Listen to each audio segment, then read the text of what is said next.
welcome everyone to the Circle Debate Podcast, episode 107. But this is not just Circle Debate, of course, ladies and gentlemen. Of course, we do have the Wrestling Delorean Podcast, Cage by IQ, and of course, the ATW Podcast and Lucha Libre Online as we're representing here in the house. Because this is Southern California right here, ladies and gentlemen. We are the top flights. Oh, I'm gonna let this guy say it. The world, Craig. Shit, not just the city, the world. That's right, the world, Craig. That's right, ladies and gentlemen. The host Stevie is what I see. And here will, of course, be Familia, the greatest faction of all time. We're going to introduce the director, the one directs you here and there, everywhere, especially for this. I got my nails did. I did it myself. Whoa, you got the nails done. Very pretty. Very pretty. Oh, I love it. That's right, because you're going to be rock and rolling, man. Ladies and gentlemen, the director himself. The one and only right there, Chris Kennedy. And of course, we have Mr. 69 himself with the 69 answers and the reasons and the facts. And I don't know what the hell he's wearing on. I have no idea what the hell is that. It's my birthday outfit for you, Ivan. Since I'm just gonna let. I don't want to be talking about no birthday suits on this show, brother. It ain't that kind of It's birthday headgear. Fucking blowing you out, bro. Birthday headgear. It's only, But yeah, Ivan's birthday is coming up, so I'm wishing you just ahead of time already this weekend. Yes, tell all that you're Mr. 69, Mr. MGC, Okada, Callis, Steamboat, whatever you got to call it. All of the above. All the magic. And of course, I have my brother Mike De Niro from the Wrestling Delorean Podcast because he takes you everywhere, man. This man has a DeLorean for a reason, So serious shit. It's all because let's fucking go. So we go. That's right, yes, sir. Glad to be back. Awesome. And of course, I have boy Dan from Cage My IQ with IQ that not even Rogan or Vince McMahon or Tony Khan could have. So yes, Tony, he has IQ. That's fucking bullshit. It ain't bullshit. I'll tell you that right now, Tony Khan. That's right, Dan. How are you, brother? I am good. I'm ready to talk some Forbidden Door. Absolutely. And of course, best for last because she is la mera mera, the mera mera, the I am la mera mera of podcasting, ladies and gentlemen. He is la mera mera podcasting, ladies and gentlemen. Heel.Liz from our ATW podcast and representing Lucha Libre Online. How are you? I'm doing good. Thank you guys for having me back. It's been a couple of weeks. Yes, and we love you too. There you go. We love you too, Kofi Winston. But yes, we are here. Shout out Dirty Heels Podcast. Shout Dirty Heels. Oh yeah. So this is the Go Home Away show for Forbidden Door coming up this Sunday, but we're gonna just talk about very brief, not cover everything of Dynamite, but we're just gonna, obviously talk a little bit, brief about it, because there was some excitements that I'm pretty sure Matt was excited. So let's get into it. Let's get into Dynamite! That's right. We're gonna get into Dynamite, ladies and gentlemen. So let's put up what happened on last night's show. Of course, that was the card for Dynamite. So I will give the floor to this one, the director. Give us your thoughts overall of Dynamite. What happened last night? Yeah, I love this version of Daniel Bryan. It's the Braniel Daniels, Diane Branielson, whatever his name is. Sounds about right. I am okay. It's he's just having fun being kind of the prick that we like, and he even said it that they call me a judgmental prick, and you know what I am. I love that. I love that he made reference to, hey, I came out the bad guy. I was about to say. I know.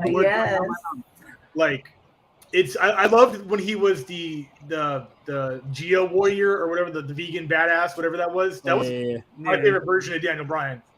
And this is just slightly separated from that. Up until a couple minutes ago, I had no idea who he was going to have come out and fight.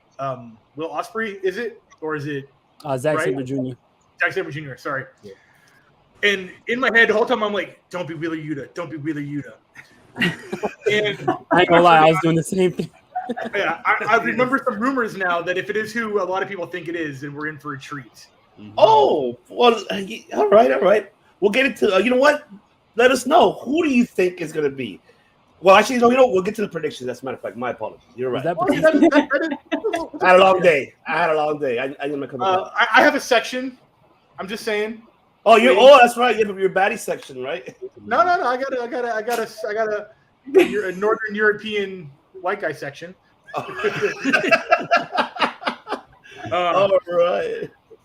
That was the first thing that mattered. That was the first thing that made reference to what was happening at Forbidden Door. Obviously, he is going to be coming back from the injuries that he has, but will not be at Forbidden Door or Blood and Guts. He's come back from worse, and he's come back from career-ending, alleged rumors that he was going to never wrestle again, and he's now better than ever. So I don't think he's done with this at all. And then the only other thing that really mattered as far as Forbidden Door goes was the Rainmaker coming out at the end. Finally. I mean, we all kind of knew it was going to happen. You can't have we all knew he was going to be there, and you can't not have him come out on the Go Home show. Someone else is going to make this point for me. There should have been more lead up to that.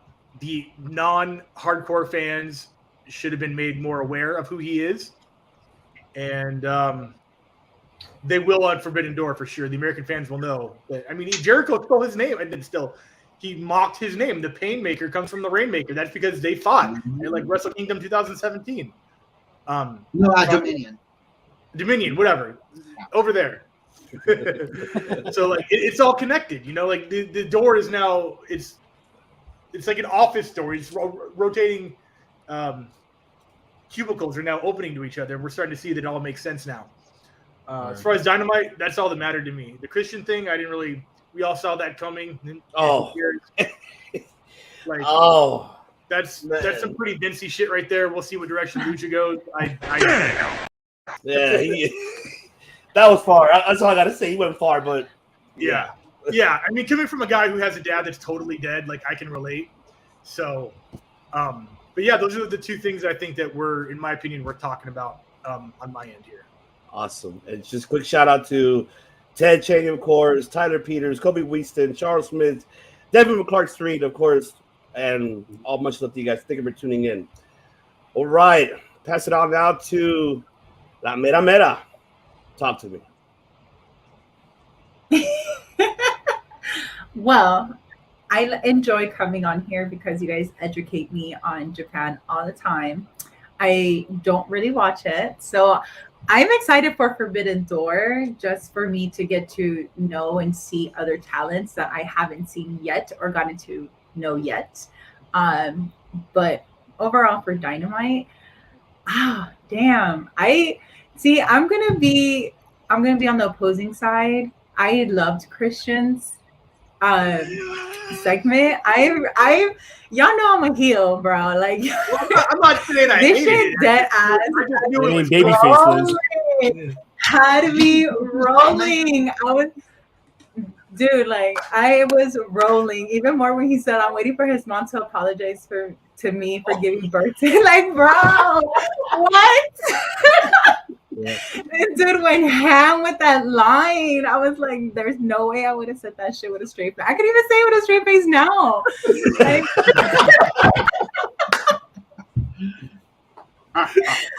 Like, hands down, I mean, for me, that was probably one of my favorite segments from the show.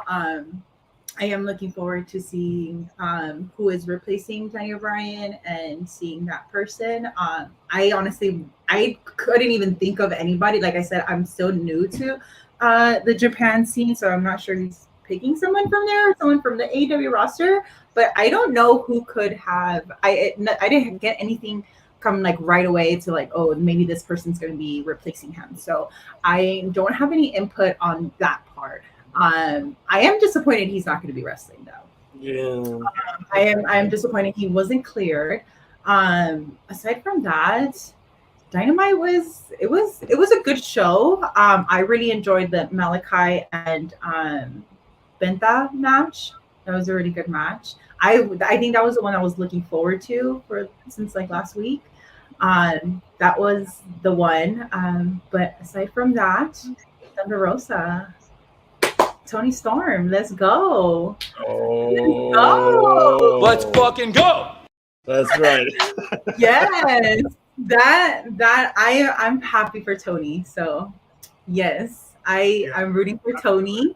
But in that match, I don't know. But either way, like I said, Christian from the entire show, that was my favorite segment because this dude went ham. I was like, bro, clap back. Yes. I've been waiting for that for so long. I'm just like, bro, when are you gonna turn on them? And I think I had called it like 2 weeks ago, and I was just like, okay, Young Bucks have to take this. They have to take this championship back. So what's gonna happen? And he did what we all expected him to do, but hands down the way that he fucking did it. And this whole thing with Luchasaurus, I don't know where the fuck it's gonna go.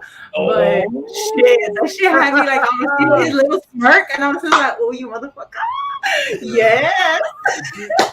Do we at all think that we're gonna be getting, I mean, is the mask coming off at all? Are we going back to Tough Enough? It should. Let me tell you something. I was in Target the other day and I saw a dinosaur mask for like $10 and it looked just like Luchasaurus mask. So I think he definitely needs to lose. You were about to cosplay or what? No, I was just saying like Luchasaurus. He's about to put it out and be like, I bought it. I liked the mask until I saw it was like $10. So I don't know. I think maybe he has to lose it. And the funny thing is, he was on national TV when he was on Big Brother, so a lot of people probably already know what he looks like. Yeah. They just can't put two to two together that he was on there because of his actual name. My dumbass last week admitted that I thought when I first saw Luchasaurus that it was Son of Havoc from Lucha Underground. So Well, he is from Lucha Underground, but it was a but, I mean, look at them. I don't know the height. It's almost like a full foot in between. Are they not the same height? Nah, okay. Luchasaurus is like almost a full foot. Yeah, I knew I was wrong. I was just like, at first glance, I was like, is that guy from Lucha? But I mean, technically, yeah, he was that guy from Lucha Underground. So, oh man, I love it. That's right. All right, Dan, talk to me, Dan. See, I like that segment not for the Christian situation, but the down the line when we can get Luchasaurus against Jungle Boy. I think we're finally gonna get Jungle Boy on his own, like I want him to be, not in a tag team, not in a group, because we want to see a little bit more personality out of him. So I looked at for that. We know Christian's gonna do something to get Luchasaurus to turn heel. He already showed that. I like that. I'm interested to see who the mystery opponent's going to be. They kind of did mention and give you a little bit of a teaser with Eddie Kingston when Daniel Bryan was talking. He mentioned that Eddie Kingston was going to like the choice. And I'm just going to go out of the way. And I think it's going to be Cesaro, because if you go down to the Indies, Cesaro and Kingston had a big feud for the part of like 2 years. And how fitting would it be that they would be on the same team, and then he would fit the motive of that team because he's very technical, and then for him to go up against Zack Sabre Jr., that'd be a great match. And then to go on to Blood and Guts, he could fit that too. And then he doesn't have to sign with AEW. It could just be one of those one-off appearances as like an indie guy. I actually think that whoever it is going to sign off with AEW, because they mentioned when Excalibur was going through the card, the newest member of the Blackpool Combat Club. So I'm sure he's probably going to stick around for a little bit. Yeah. Of course, I like the Okada coming out. There's been a lot of talks about that because he's having a baby. So they were saying with the G1 that there might not be a chance for him to fit it in because he wanted to take time off with the baby being born in August. So it's cool to see that he's going to be in it. I just didn't like the fact that if you watch Dynamite, they didn't really announce that the match was actually happening. They had the little ticker on the bottom that shows the matches for the Forbidden Door, and you saw it for like 5 seconds, and that's it. So they didn't really announce it on the show right away. Like you see the ticker, and it went away within 5 seconds. I was able to catch it, but I'm like, they could have at least and made that a big deal and announced it. And then the whole Shingo Takahashi being in that 4-on-4 match, I think they should have at least put a little bit more effort into showcasing that they were going to be on it instead of that 10 seconds that they announced that they were going to be on that team. And I do like that on the opposite is going to be El Phantasmo and Hikuleo. I believe that that's because Kyle O'Reilly is hurt. So they pulled him and Fish from the match and add them into that. I think that's really cool. I think at some point on Sunday, we're going to get a little bit of Bullet Club Civil War with some amongst it. But I dug Dynamite other than that. Awesome. De Niro. I thought Dynamite was good. I agree with Liz. I love the Christian Cage promo. I thought that was probably the highlight of the show for me. It was like we've been missing MJF, so we needed somebody to come out and like speak some bullshit. You know what I mean? Especially like the whole father line. Like, god damn. Thank you. So yeah, that was definitely a highlight for me. I agree with Dan. I definitely think that I don't know if we're going to give the predictions now, but I definitely agree that it's probably going to be Cesaro in my opinion. Especially with the end of Bryan Danielson's run in the WWE, we saw he was affiliated and partnering up with Cesaro, so it would make sense that he would bring him in with somebody that he actually has a real-life friendship with, and we saw them together on camera no more than a year ago, maybe. So I think that would make the most sense. The only problem I had with the show was it seems like Blood and Guts is kind of like in the shadow of Forbidden Door. I wouldn't have booked Blood and Guts the week. Well, I wouldn't book Blood and Guts next week because it feels like it's only a couple days away. Nothing was booked besides the Blood and Guts match, so I don't know if it's going to be just Blood and Guts for the 2 hours or are we going to get like matches announced. It just seems weird because that's a big matchup, a matchup that we've been building up towards, but it's just like an afterthought right now because we're all thinking about the pay-per-view. And also, like Dan said, announcing that Shingo and Hiromu and ELP, Hikuleo, all these guys are going to be on the show, even Okada, but not showcasing to the people in America who they are. It's kind of like counterproductive because you do a show like Forbidden Door not only to have like, you know, your brand versus their brand, but also to introduce these guys to the American crowd. If the American crowd don't know them, then how are you going to like be excited for the pay-per-view if you just name a name that you don't know? So it's like, I'm privileged to know some of these New Japan guys, but if I didn't know, like saying Shingo is going to be there Sunday doesn't mean shit to me. Like, show a video package. Let me know who's this guy. Like, tell me his accolades. Show me that he's a former IWGP champion. Show me that Okada is probably the best wrestler in the world. Come on, just having him come out and expecting fans to know, it's kind of hard because if I'm a casual fan, I'm tuning in for the first time, and I know that the pay-per-view's on Sunday, they didn't do much on this show to really get me excited for that pay-per-view if I'm just a casual fan. Being somebody who knows a little bit more, I'm excited, but it's like AEW shouldn't expect everybody to know everything. You kind of have to let people know who these people are. So that was my only problem with the show. It just felt like too much of it was, if you don't know, sorry. If you do know, enjoy the pay-per-view. Yeah, pretty much. You're right about that. You're right, because... One point I wanted to make that at the beginning. That's a description to the pay-per-view. God bless good old JR, but he's willing to admit I've never heard of them, but they're doing a good job. Right?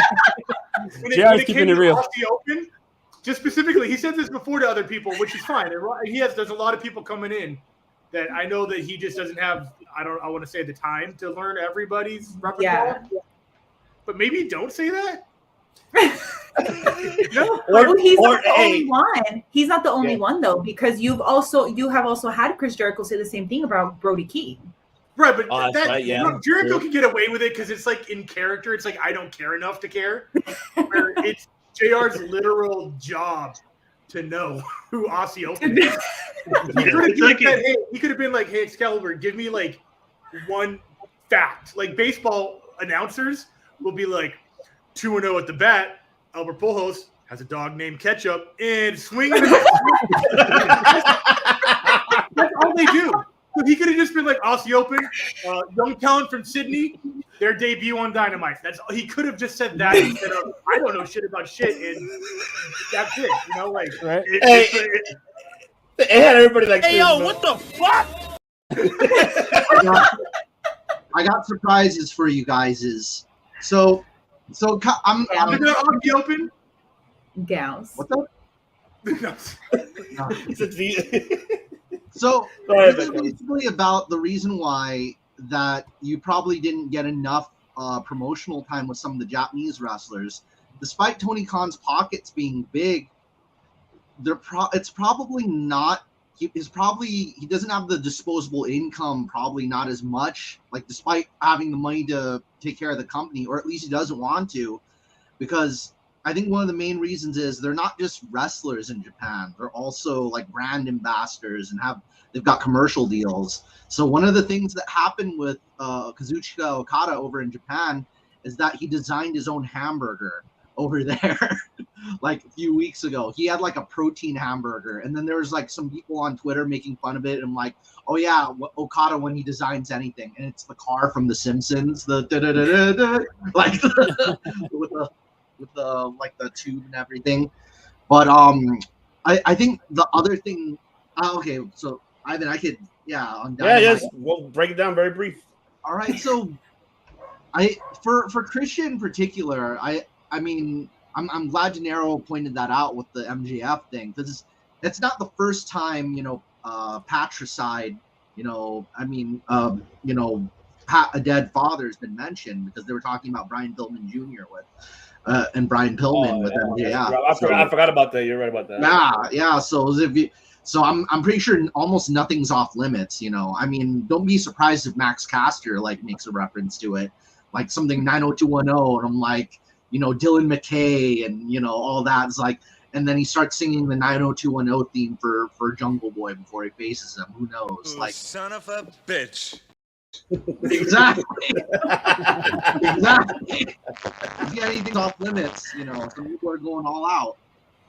But Thank you, Ted. Yes, Ted. I think one of the other things is Los Ingobernables de Japón. That's like another thing that they didn't know about. Like they didn't even show them or video on camera, which as we're recording this, it's the day before Rampage. So they might be using some time on Rampage to promote these matches, is what my theory is. So I guess I gotta stay tuned for Rampage if they're gonna use that for promo time, because there's not too many matches on there. At least they're probably making more airtime for promos and for the buy-in. AEW always kind of fills you in with the buy-in, because they always show you, the clips and the videos. Like the buy-in before the first Double or Nothing, they had clips of Kenny Omega in front of the Tokyo Dome and old CZW clips of Moxley. So the buy-ins are quite valuable if you really want to get that backstory. So I think that's where we're going to get filled in, though. But yeah, and then Okada finally showing up. We need to hear. That was you. Tell me that wasn't you last night when you saw Okada. Yes, tell me the truth. I know it was. Yes. You were like that the whole fucking time when you saw Okada. Tell me the truth. Say it right now. Here's the truth. Here's the truth, Ivan. Listen to this. There. What? Did you hear the coin drop? Yes, I heard it. What? That's like the second. I wanted to hear everybody scream the second that. What? But the only person who hasn't been announced, the only leader, so every single faction leader is in New Japan. Minoru Suzuki, leader of Suzuki-gun. Jay White, leader of Bullet Club. Will Ospreay, leader of United Empire. Tanahashi, leader of Hontai. The only faction is Los Ingobernables de Japón. So Naito, other than Claudio Cesaro, it could be Naito, it could be Katsuyori Shibata. He's coming back from his injury, and he had a full-on match with Zack Sabre Jr. before, so it's a match New Japan fans have already seen, but nobody in the US has really seen Katsuyori Shibata. And for those that don't know him, he's kind of like, I'd compare him to like Edge. He came back from a life-threatening injury. They literally had to open his head up after he headbutted Okada in a match and almost died. And he came back, and almost died. And he came back only very recently at the past Wrestle Kingdom. And Shibata, Bryan Danielson admires Katsuyori Shibata, so that he's another highly likely one. So I guess on the level of it's either Shibata or it's Cesaro, Claudio Castelloni. Castiglione. You know, it's a tough one. Okay. Pronunciation. But you know, and show and all, it's pretty solid. You know, there's a lot of people coming in, and we finally got our Okada that we ordered a few months ago, and it came late due to hamburger. He was busy designing a hamburger in Japan. That's why. And is it free if you wait more than 30 minutes for it? Yeah. Right. Tony didn't bet like Okada was like, you're not paying me as much as this Japanese hamburger chain is, so I need the sponsorship money. If it don't make dollars, it don't make sense, right? Exactly. I buy that for $1. Awesome. RoboCop. Good shit. Yeah, it is a RoboCop reference. You are not as young as you look. That's right. And now it's time to get in, because I mean, there isn't much I could say about it. It was okay. I expected Okada, like I'm with everyone. Look, one thing I know the American fans, and we've been saying it forever, that AEW lacks off is how to promote, how to pretty much introduce these guys, how you mentioned De Niro. That's the problem with AEW, because you have everybody just like, what the fuck? Who the fuck is this guy? Who are you? You know, like that's pretty much what it is. You know, they're busting O'Connor. Who the fuck is that guy? That's what they're busting. And then Jim Ross doing that. Oh, hey, that was Jim Ross. That's like going through my head every single. I'm like, who the fuck is that guy? Who is that? I'm like, who is he? Who are you? I think he was the Family Guy. Who the hell was that guy? Whenever he was like, who the hell was that guy? Like, I want to be excited. I'm just like, oh, it's you. Hi. Yeah, you. And I think like, when you I know, think the of funny the, thing is, oh, go ahead. I said when I think of that mystery opponent, like you were saying, it could be Shibata. I feel like it's going to be somebody from the States, because Sabre Jr. is representing Japan, and it was going to be him versus Bryan Danielson, because the whole thing was centered around Zack Sabre Jr. The last person. Joe, what's he doing? Like, he's hurt. So part of me feels like if it's not Claudio, I feel like it could be Jonathan Gresham of Ring of Honor. Yes, because he's very technical. He has ties with Dana Garcia, and he's a champion for Ring of Honor. And with the Ring of Honor event next month, it could be a precursor down the line with Blood and Guts. And that's I actually saw people commenting. Oh, go ahead, my bad. Sorry, no. So Daniel Danielson did say is like, this guy is the best technical wrestler in the world. That's not me. So Danielson. I said it right.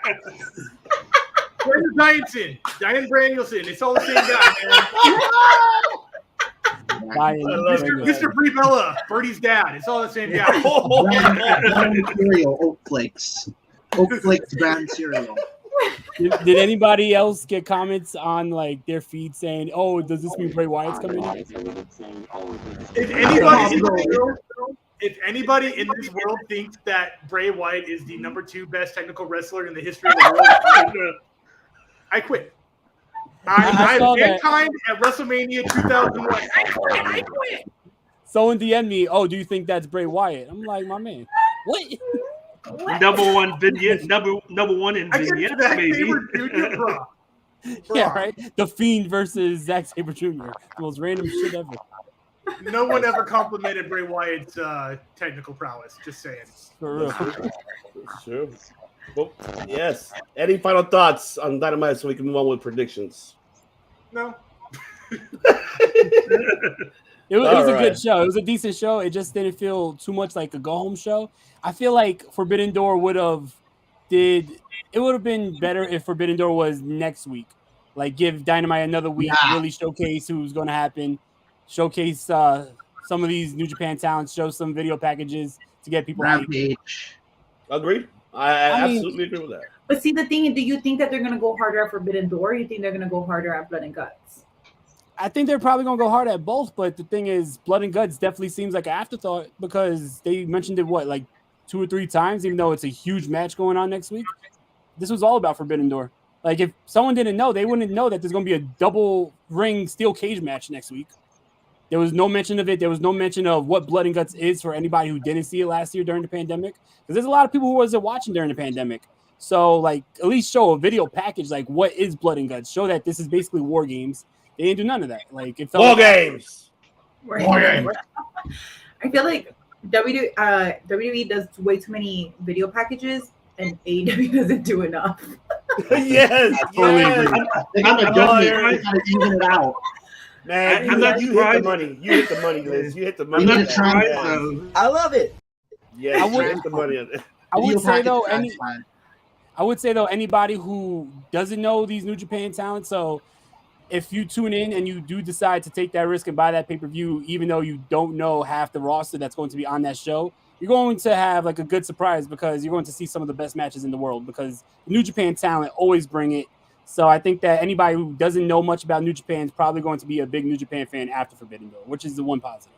Absolutely. And that's the reason why I was excited. It wasn't much because I knew who and who wasn't on there. I think it was just the fact that I know that I'm in for a treat. So I think that was the main reason why. Because like I said, I don't know anything about New Japan. I know a couple of names here and there, like one or two. But a literal couple. Literally. a couple haters. But I think overall is the reason why I'm excited because I hear a lot of great things about New Japan. I just haven't been able to actually, get into it and start getting into it and things like that. But I think that is the one thing that I'm mainly excited for, just to be able to get to know all these new ones. And like you said, eventually become a New Japan fan and then start watching it. Even though I've been saying I'm going to start, but I haven't. But yes, I probably might right after this. Like even I slack sometimes. Like it's all good. It's a lot of wrestling out there. It's a lot. It's a lot. Yes. I've definitely trimmed the fat. So we're all. I mean, I'm just trying to fit new pieces into the old stuff. Absolutely. Let's get into it now. Wonderful, of course, because now we're getting into the Forbidden Door that is happening this Sunday. Ladies and gentlemen, of course, a lot of people are not really happy. Like, we talked about it right now. I know. Would you buy it? I think you should buy it. I mean, shit, you're going to have these incredible matches that will be announced. It's right over there. You see, you have 2, 4, 6, 8, 10 matches you're going to be having here. Of course, you're going to start off with the buy-in right here. Ass boys, Dad. Hey, let's go. Hey, there you go. Hey. That's my boy, Max Caster. Hell That's yeah! right. I'm always excited to see him. Versus the New Japan Dojo. Oh man! All right, let's go. Heel.Liz. You already know who I'm going for. You already know. It's not even a question, and only because that's my boy. Like I love Max Caster. I'm a huge fan of Max. Not only that, but also the Gun Club. I am looking forward to seeing Colton evolve. I'm a Colton fan. I like them both, but I'm a Colton fan. Been a Colton fan, so I'm excited for him to evolve. But Acclaim, you already know. There you go, Acclaim. That's right. Acclaim, baby. Acclaim. That's right. Let's go. Director. Let's go, baby. I don't know if I care about who wins this because it's on the buy-in, and that doesn't usually dictate the outcome. I am all here for the opening lines. I am all here about the Acclaims promo. And that's what I'm here for. It's basically why I tune in. That's right. Max Caster killing him, baby. Hey, he's winning me over, I'll tell you that. So I'm with you. He's definitely like Enzo 4.0 as far as like. Oh, he's like way overpassed. Yeah, he's I'm sorry. He's way past Enzo. At the tip of his microphone every time. He is. I could say he's at least close to Cena. I could say that. Even John Cena. Did Cena ever have did Cena live Cena? Did he ever roast though? He never roasted though. No, yeah, when he started, he did. What you talking about? He roasted the opponent, but he never talked shit on the crowd. Do you know how many times I have watched these videos on YouTube? You want Cena to come out and talk shit on the city he's in? He did so many times when he was going through that whole thugonomics type little version of him. Man talking shit. He would always show up to. He would always show up to cities with the opposing jerseys of whoever they were beefing with. So. That's right. Yeah. Okay. All right. So yes, then I would say like a better John Cena.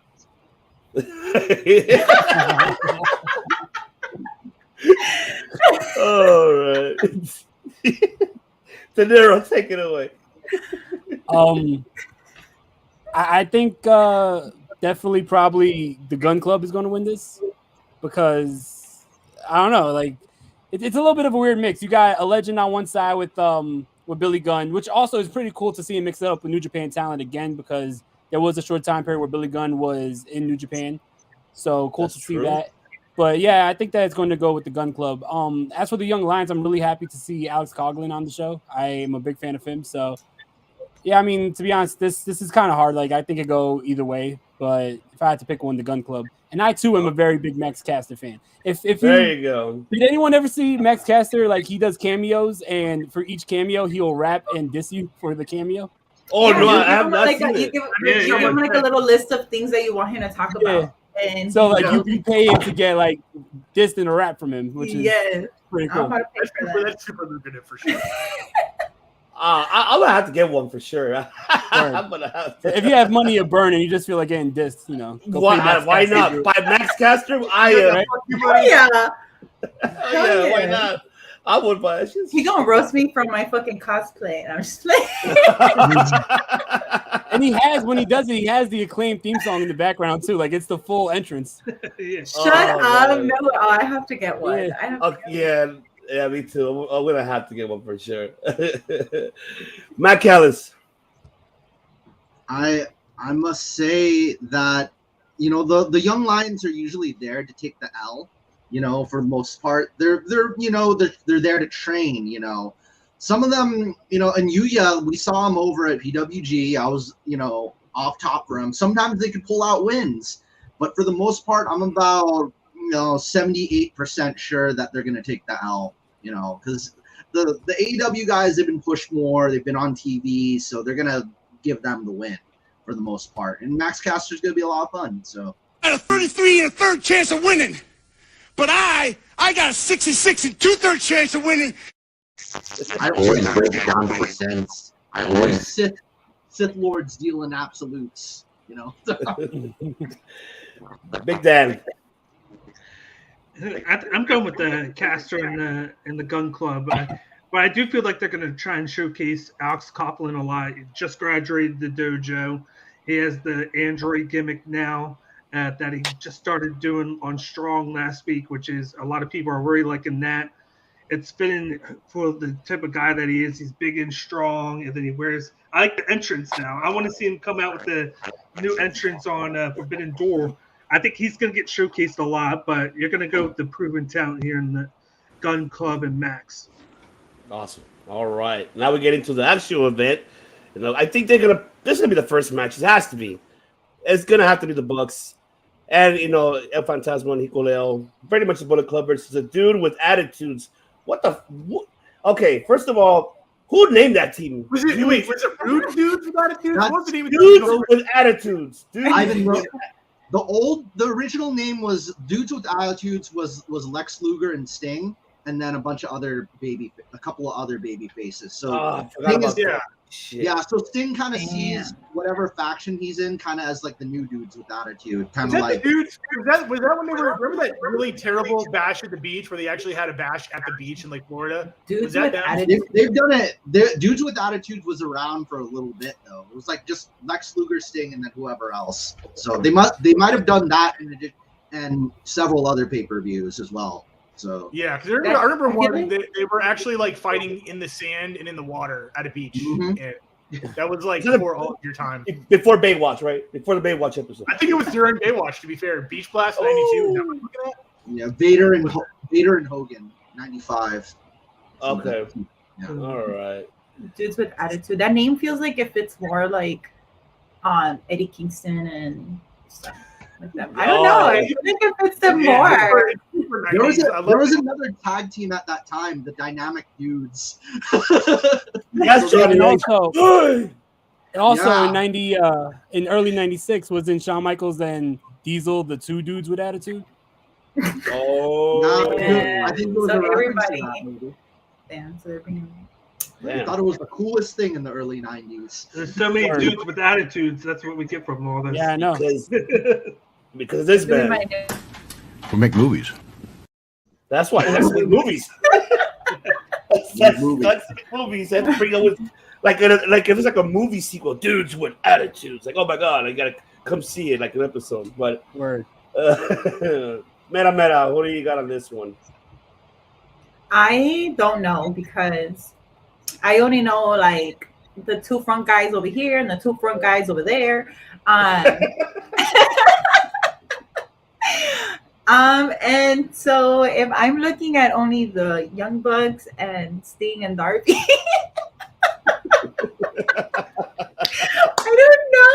I don't know because I'm gonna go Bullet Club. Okay, Bullet Club it is. All right, There you go. awesome, You got- love You it. got your too sweet right there. There you go. Let's go, baby. Director, Yo, what do you got on this one? Max Caster one, or is that over with? Oh no, sorry, man. I mean, we can talk about that again. This has got to be the Young Bucks. They can't just win the titles and then just lose. In my opinion, it's not a good look. So I'm going with the Young Bucks 100% without Phantasmo and Hikuleo. Hikuleo is a gigantic. He is like both of the Barbarians stacked on top of each other and then put on a suit and they're walking around destroying people. Really? That's how tall that. I mean, the guy is literally twice as tall as his dad. I've seen him live, bro. He is fucking tall. He's huge. Or Haku. His dad's Haku.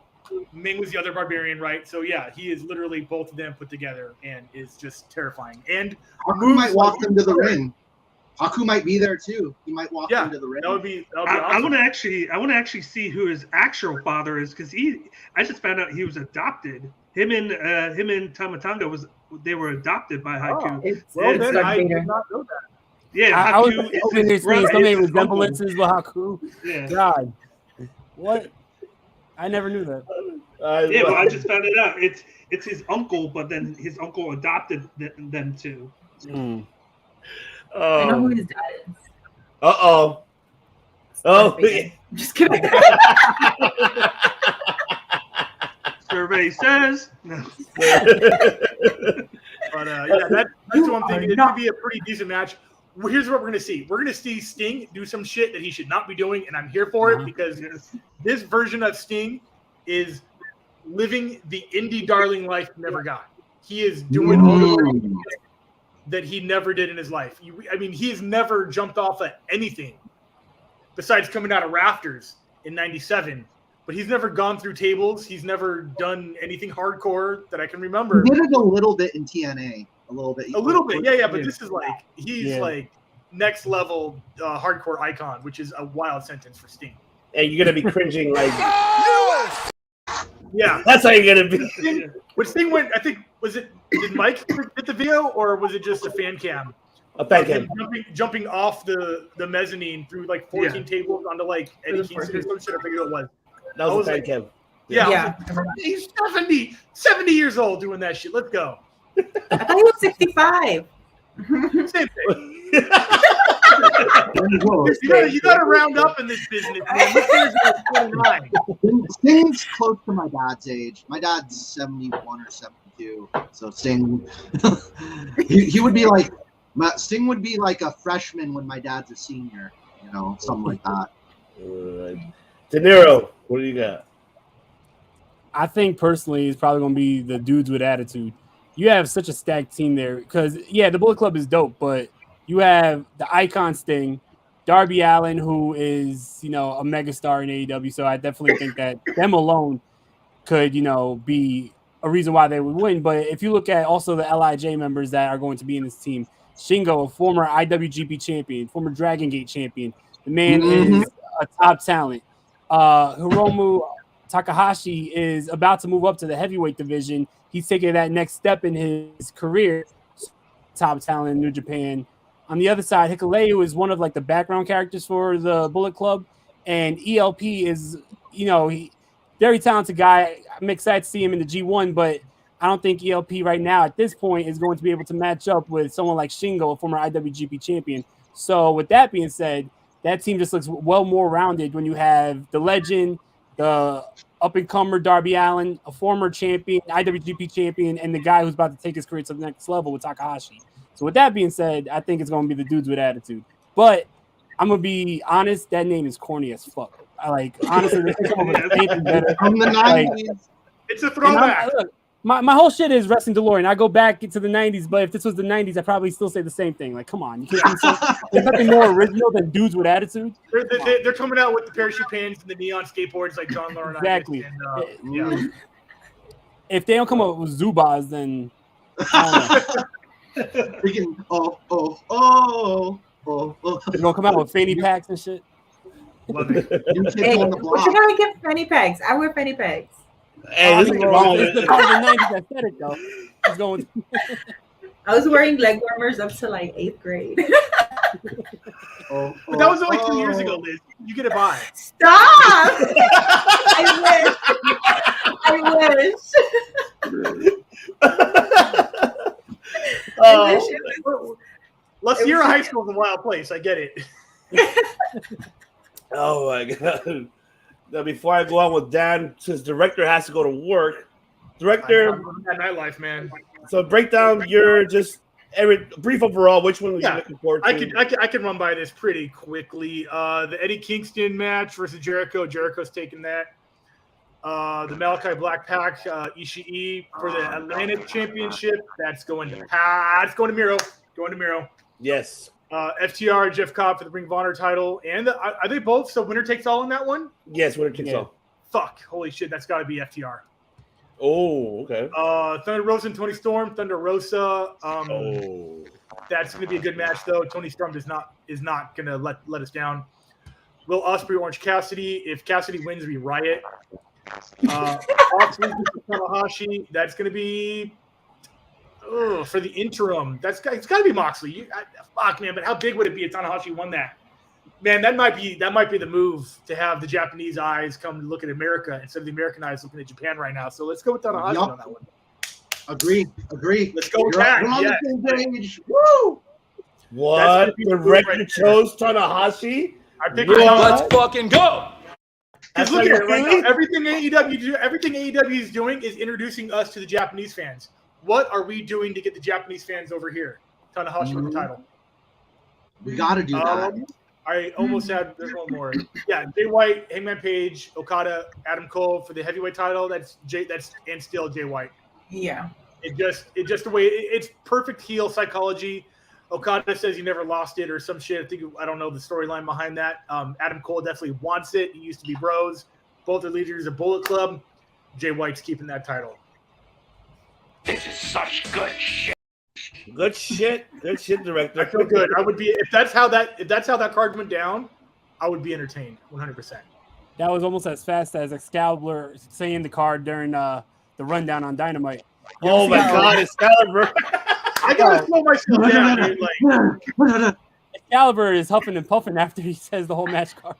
Hey, I was trained by Excalibur, so like no cap. Like that's the first time I've ever said no cap. Don't quote me on that. So there might be a little bit of Revolution Pro left over because yeah.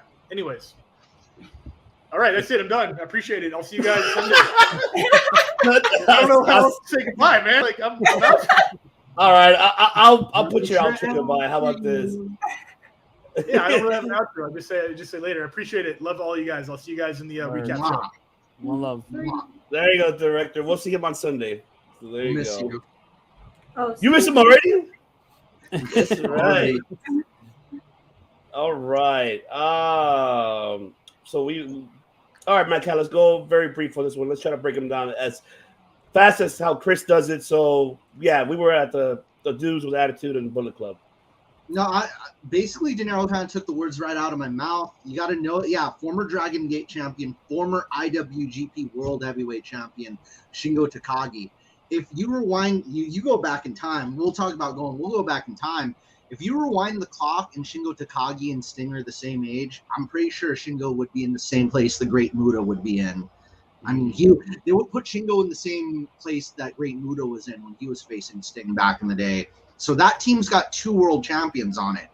But the other team has, ELPs they're really building ELP up, grooming, preparing, putting him over to be like the next big thing, and he gives such funny and great promos. Maybe he'll come with the whole pack, the 24 pack of Sapporo Ichiban, and pours it all over him or something. And I hope they let him. Yeah, the Sapporo Ichiban beer. He had a 24 pack and he carried it into the ring with them and just gave it to everybody. So I kind of hope he does that, and then they let him cut a little bit of a promo. He's a good promo. He's a funny guy. I want some ELP. Give me a little bit, like, even if they don't win, I want ELP angry and talking shit. Like, all right, there you go. All right, just talk shit. Talking shit. Big Dan.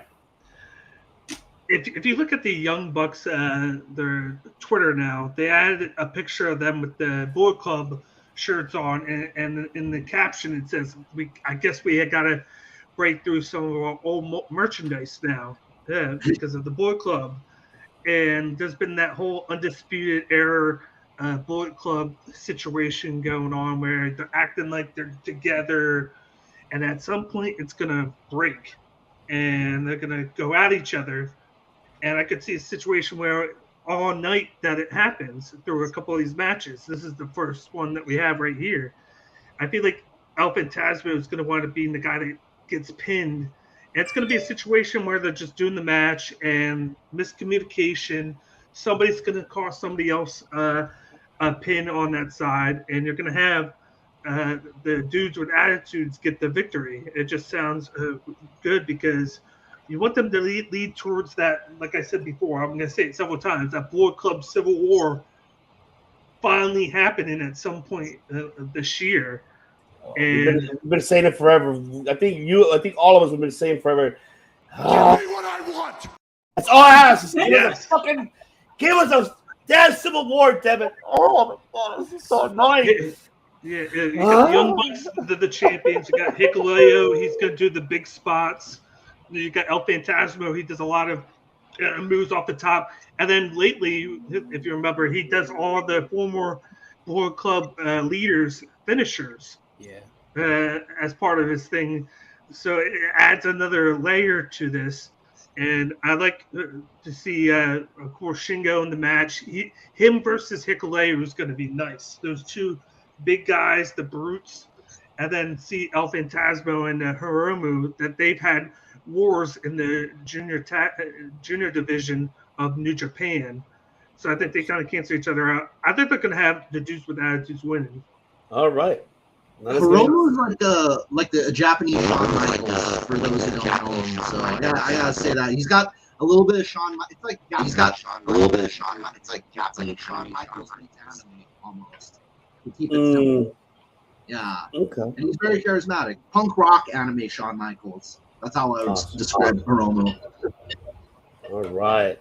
Now, for the IWGP US Championship, Will Ospreay and, of course, Orange Cassidy.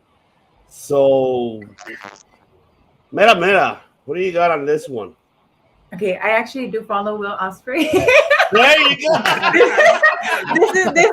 This is one of the matches. This is one of the matches that I do know who both people are.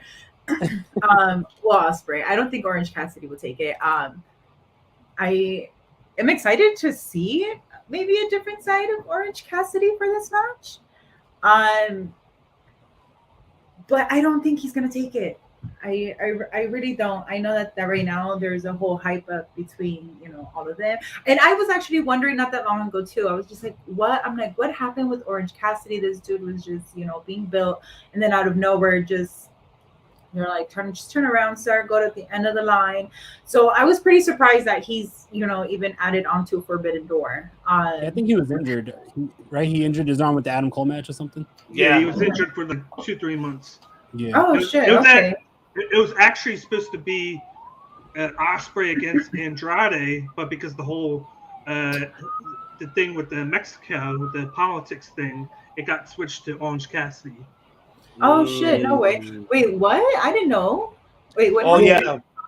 Because New Japan works with AAA. No, CMLL. CMLL, who are rival promotions with AAA Mania. Did you guys hear Conan comment on that? Because Conan commented on it on his podcast, and Conan basically said that it's not AAA's fault. It's New Japan saying that they don't want to work with anybody from AAA. So it's really on New Japan just being loyal to CMLL. When a lot of people are blaming it on AAA, it's actually the other way around. The other way around. Damn. Okay. Oh, shit. That's pretty difficult to air, guys. Because Conan said he knew. Yeah, because Conan said he knew what AEW was going to bring to the table in New Japan, and he said maybe this would be the start of having a relationship with New Japan. And New Japan was like, nah, fuck that. We work with CMLL. CMLL is like rivals with AAA, so that was like they were like, you know what? If you work with AAA, you're not going to be on the show. And they requested to AEW not to have Andrade, Phoenix, Penta. So yeah, that was all New Japan's doing. So I think is it the reason why Thunder Rosa is fighting someone from AEW, which would be Tony Storm? Maybe. I think the only reason why they put that matchup on that show is just to have women on the show. With that, and then I think they want to promote a little bit more Thunder Rosa because of Taya Valkyrie calling her out for a match in AAA. I'm looking forward to seeing that. I did see that video. The Thunder Rosa be like, I'm right here. Come at me. Yeah. I know where you live. I know where you live, bitch. You're like, oh my damn. And that benefits AEW getting Thunder Rosa out there, whether they want to work with AAA or not. They're gonna do it. They're gonna have her go to AAA, and it's gonna happen. Yeah. All right. De Niro, who do you got? For this one, I think for sure Will Ospreay. I wouldn't be surprised if we see some appearance from Juice Robinson. So be on the lookout for that, especially with the rivalry with Juice and Will Ospreay over that U.S. title. And it's for the U.S. champion, and Juice Robinson is he still holds the IWGP U.S. champion. So I'm sure there's going to be some type of interference there. But yeah, definitely Will Ospreay. I expect good things out of Orange Cassidy, but you don't bring in like one of the best wrestlers in the world in Will Ospreay to have him lose to Orange Cassidy. And that's nothing against Orange Cassidy, but let's be real. All right.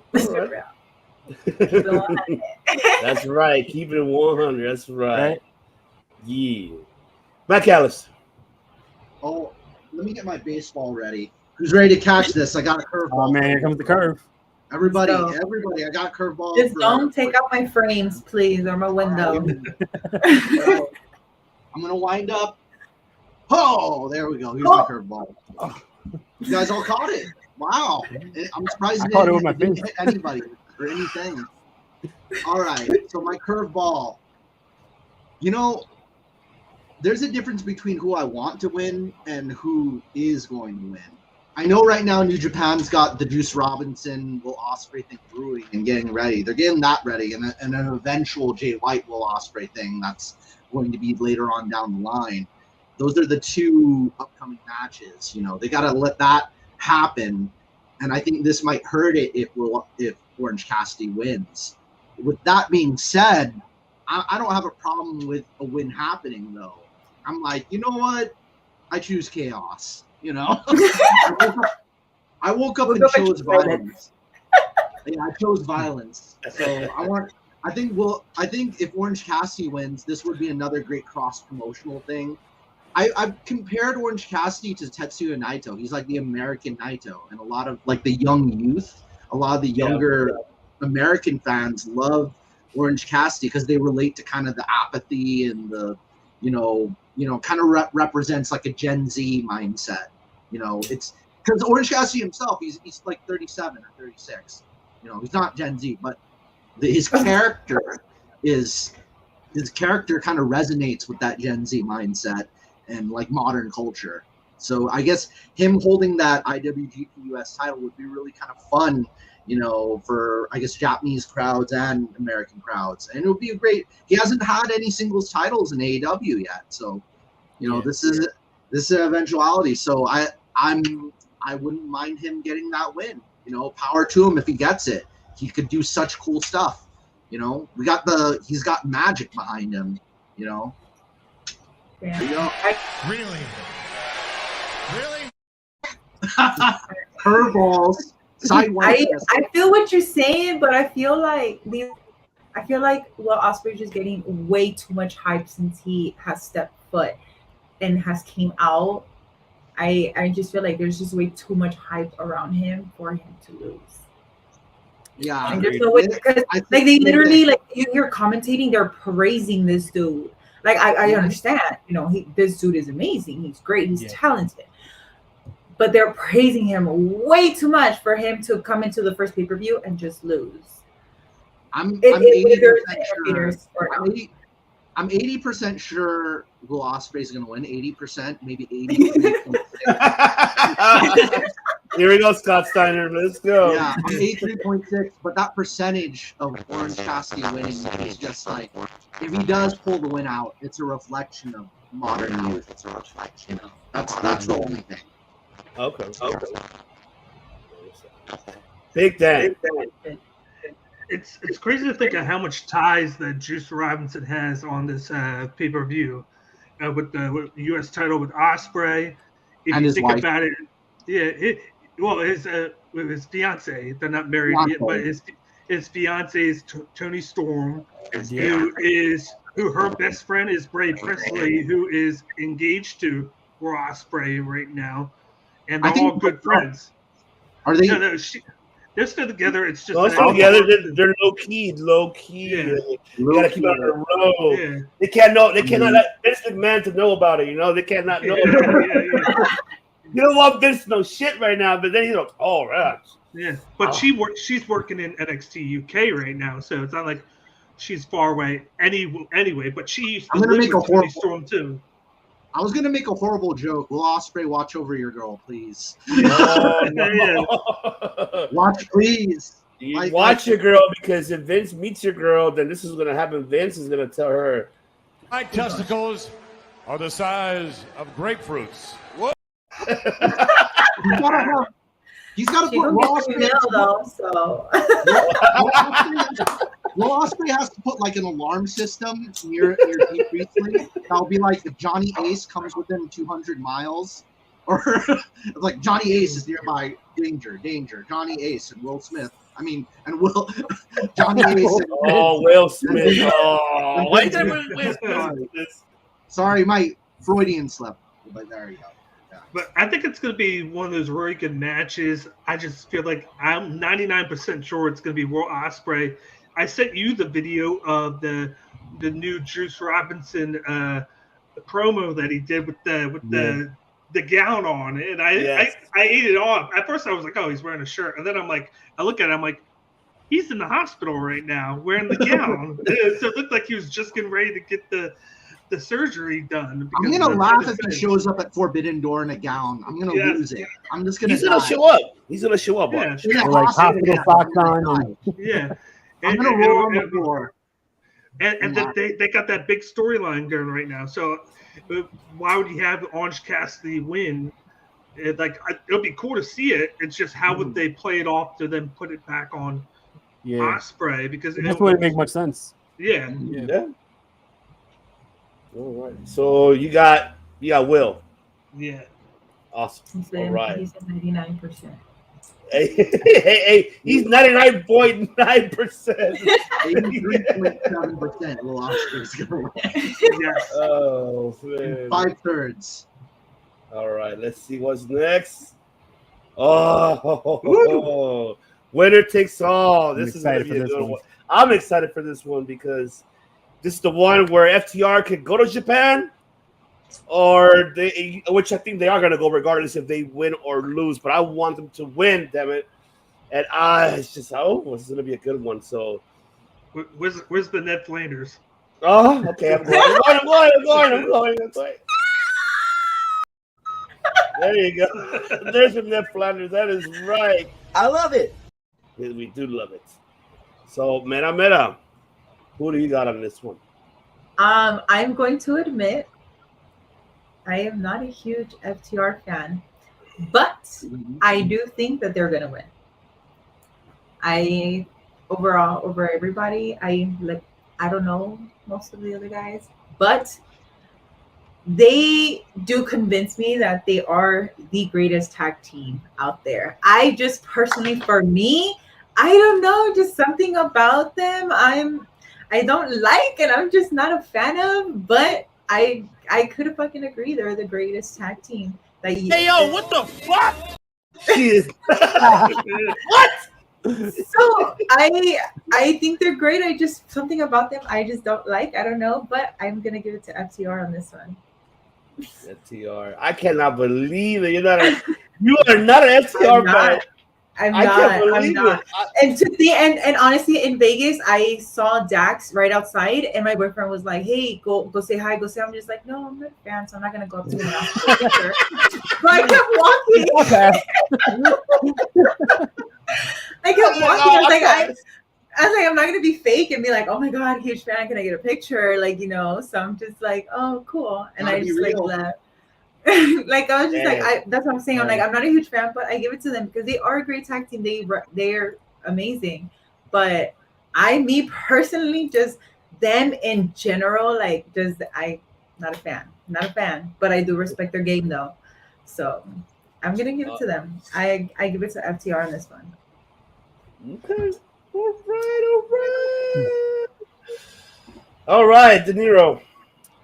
I'm a huge fan of FTR. I know everybody's a fan. I'm just not. I don't know. No, I definitely am going to give it to FTR too.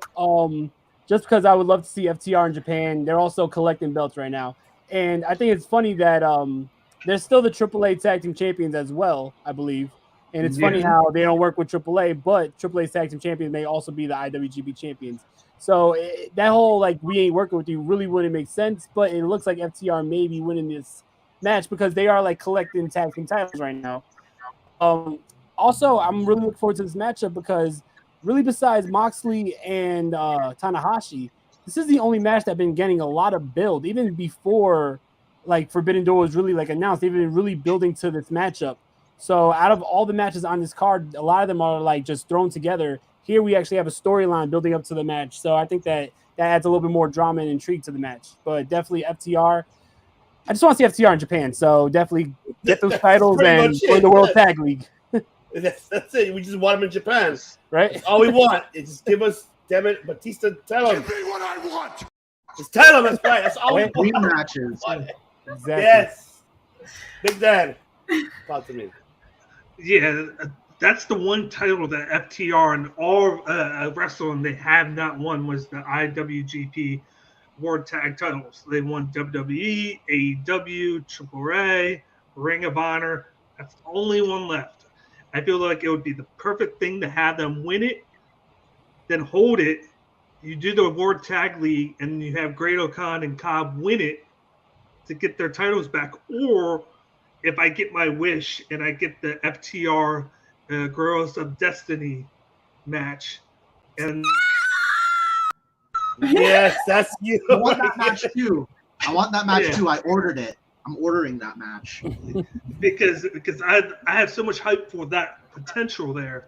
I know, we talked about the other day, where Tama Tonga has a lot that he's going on, but that match would be crazy just to get it back in Japan. See FTR in Japan, especially even if you did it at the Tokyo Dome, have them there. I just love both their styles. I can see why people wouldn't like FTR because it's the old school Four Horsemen style, because that's who they predicated their wrestling skills off of, slow pace, in the ring and whatnot.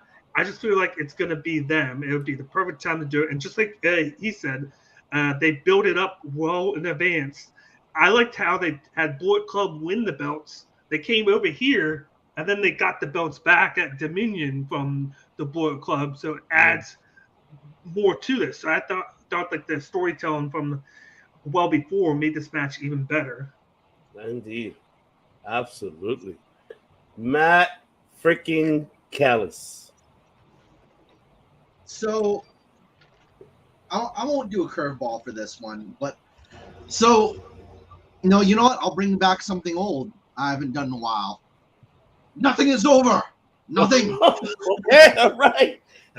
All right. A little bit of ramble. Nothing is over. Nothing. It's Rambo at the end of Rambo First Blood. It's over, Rambo. Nothing is over. Nothing. No, for this match in particular, I think the one is from what I've observed from everybody's answers, because Rocky Romero, he's really paid his dues and teaching English to some of the roster in New Japan, and and him being a rapper as well. That's like the other thing. Him doing the Roppongi Vice and Roppongi 3K hip hop songs. Rocky Romero even does a tour of Rocky Romero on YouTube too. If you want to see where New Japan regularly wrestles, and you want to see Hurricane Hall, Rocky Romero gives you the tour. He's a fun guy and good friends with the Good Brothers. I think they deserve to have those titles because FTR already has the AAA, so if they lose, they still are champions. Great O'Khan and Jeff Cobb, if they lose their titles, they could get them back because they'll be in Japan with Trent and Rocky, doing some of the old stuff.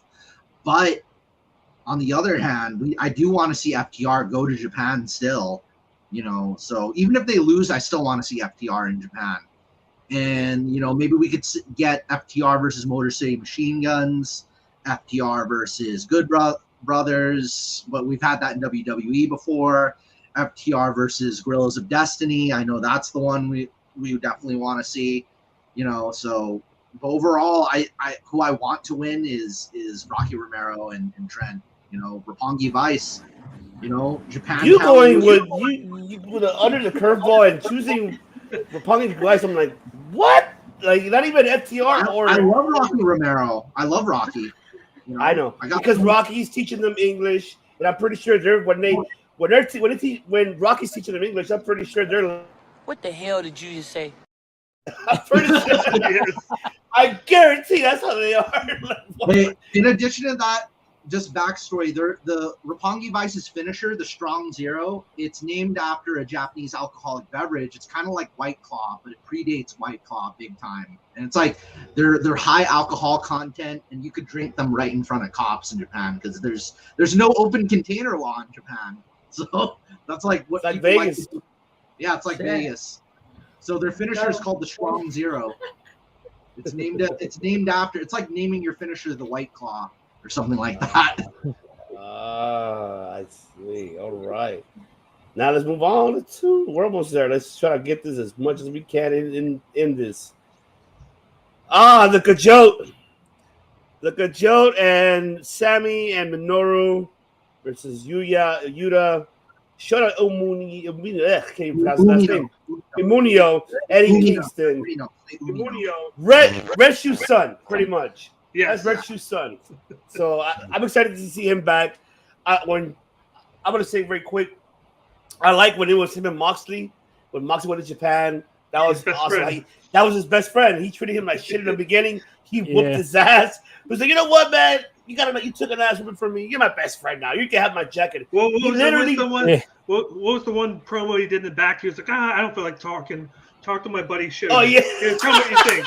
Yeah. I remember that. Yeah. Hey, tell him what you think. Yeah. And he spoke for him, and I'm like, in Japanese, of course. And they were like, yeah. Whatever he said.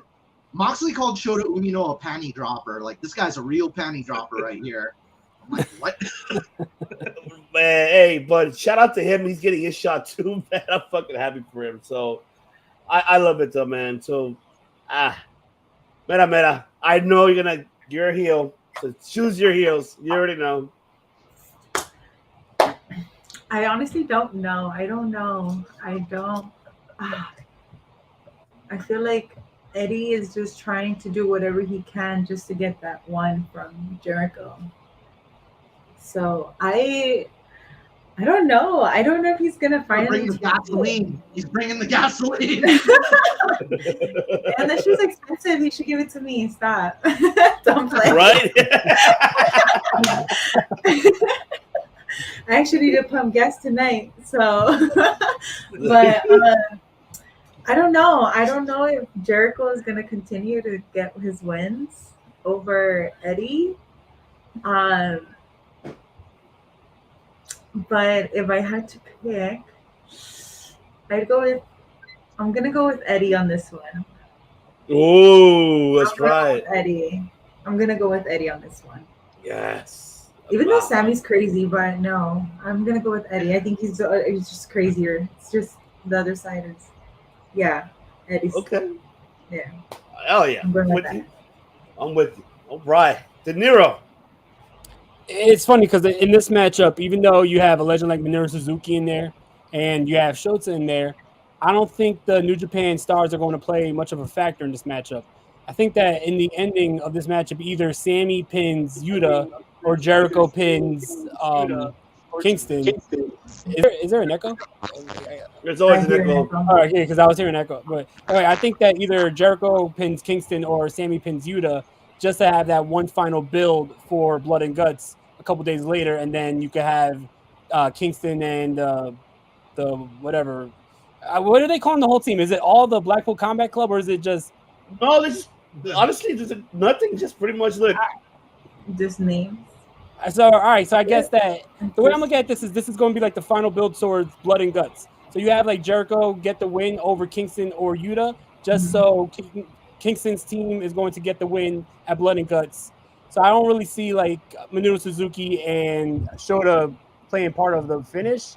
So with that being said, I'm definitely thinking that Chris Jericho's team is going to win this, just to give like Kingston's team like that one final, I guess, motivation before Blood and Guts. Awesome. Shout out to Dom, what's going on, man? For Top of Wrestling Talk. What's going on? And of course, Amy. Hi, Amy. Yeah, I saw you earlier. I know you're still on. All right, Dick Dan, what do you got, brother?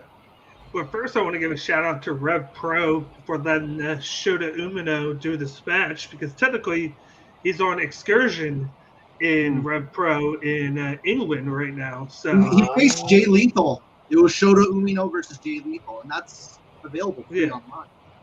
Yeah. So shout out to him with that. I like the fact that they let him come over here. And then, of course, New Japan has to okay as well because he's signed in New Japan. But I'm going to go with of course, the Lazy Sex Gods and then Suzuki to win this, because I feel like they'll add a little bit more to Blood and Guts. And I think that Umino is going to wind up taking the pin. I think that's why he's in the match. No knock to him, but not a lot of people know him. And I feel like Eddie and Yuta are going to be in the Blood and Guts match. So you put him in here, he might have a couple good moments. And then I think Suzuki pins him. Okay. I like that.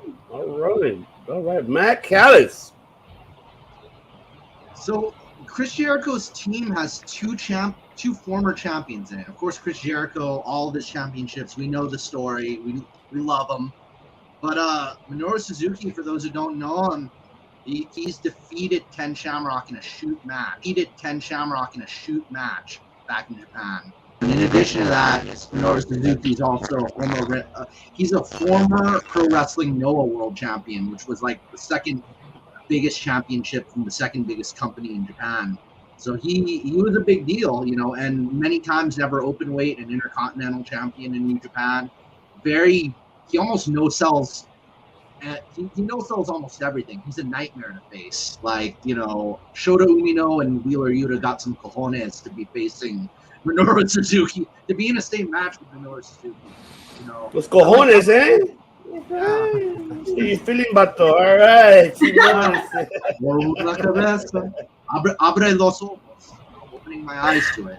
Órale. Oh yeah, but overall, I think they're gonna win. Shota Umino, he's got a similar look to Tanahashi with his outfit, and this is the first time he's gonna, wrestle on United States television, like on TV in the US. So that's, but that's still like on American programming. So I hope I do see Shota in the Blood and Guts match as well. And the last Blood and Guts match was a heel victory. I know we're not talking about that yet, but I'll just say I want, Blackpool Combat Club to win that one. And I hope Shota Umino plays a big part in that match with Bryan Danielson out of the picture. It's a happy accident. I kind of hope a blessing in disguise. more or less. But I think the heels gotta win this one to build up more heat before that one match. Okay. I see you. But do you see this? Do you see this one right here? Oh my goodness, right here. Malachi, Pop, Miro, Clark Connors, and just want to give Clark Connors shout out to him. He's gonna make once again, I said it earlier, he's gonna come in and make his debut. No longer a young lion. Now he graduated. He's a cowboy now. He's your next cowboy shit. So I think that's what's gonna happen. But other than that, of course, I take it away. That's a tough one. Who do you got? Who do you got on this one? There you go. Thank you. Miro. I've been calling this one Miro. I didn't care who was going up against him. I just knew he had to be one of the finalists, and he has to take it. Yes. Miro. The Redeemer. He's coming back. Yep. He is redeeming himself. And what better fucking way than to become the inaugural to a new championship? So, Miro. Yes. I love it. Exactly. I am with you. Nero. Who do you got, my brother? I did a lot of thinking, right? I said it last week that I want either Pac or Miro to win. I think I officially have who I really want to win, and it's Clark Connors. Now I'm joking. No! I definitely 100% think Miro's going to take this. If you even saw after Pentagon and Malachi's match on 30 Heels, it's good, 30 Heels. But yeah, if you've seen the after the matchup when Malachi beat Penta and then Pat came out, like they were just staring down. But Miro looked like a megastar when he was on that Tron and telling that little promo how is this God asking for forgiveness or whatever. Like everything he's doing right now is fucking dope. But I really want to see what's going to happen when Miro's in the same ring with Pac, just because there is a bit of bad blood in real life. So let's see if that plays out in this matchup. But 100% Miro. There we go. Yes. I have no idea, Dinero. I had no idea. Well, when Miro was hired by AEW, he was on Busted Open Radio, and he said that he's willing to fight anybody. He's excited to fight anybody. The only person he doesn't want to be in the ring with is Pac, because Pac injured him in the WWE, and there was like some bad blood. Like Pac never apologized after separating Miro's shoulder or something like that.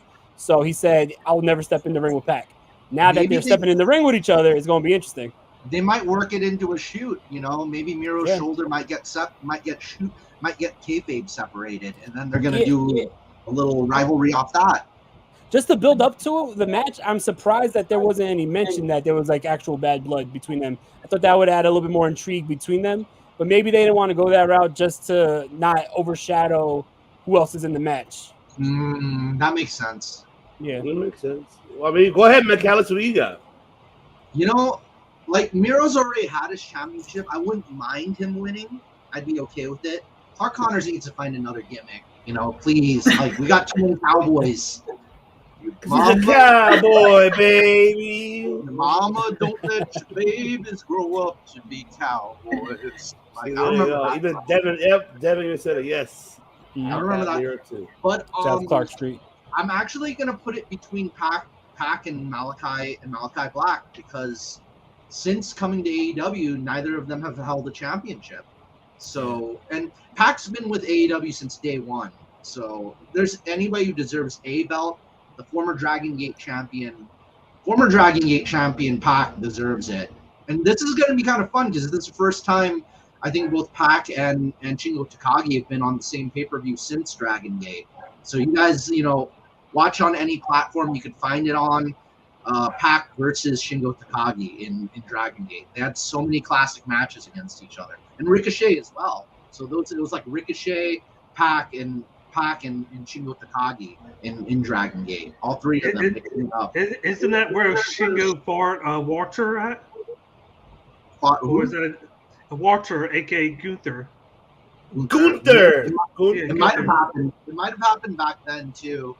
There was a Naruki Doi. There's a guy called BXB Hulk in Dragon Gate. So they got all kinds of interesting people there.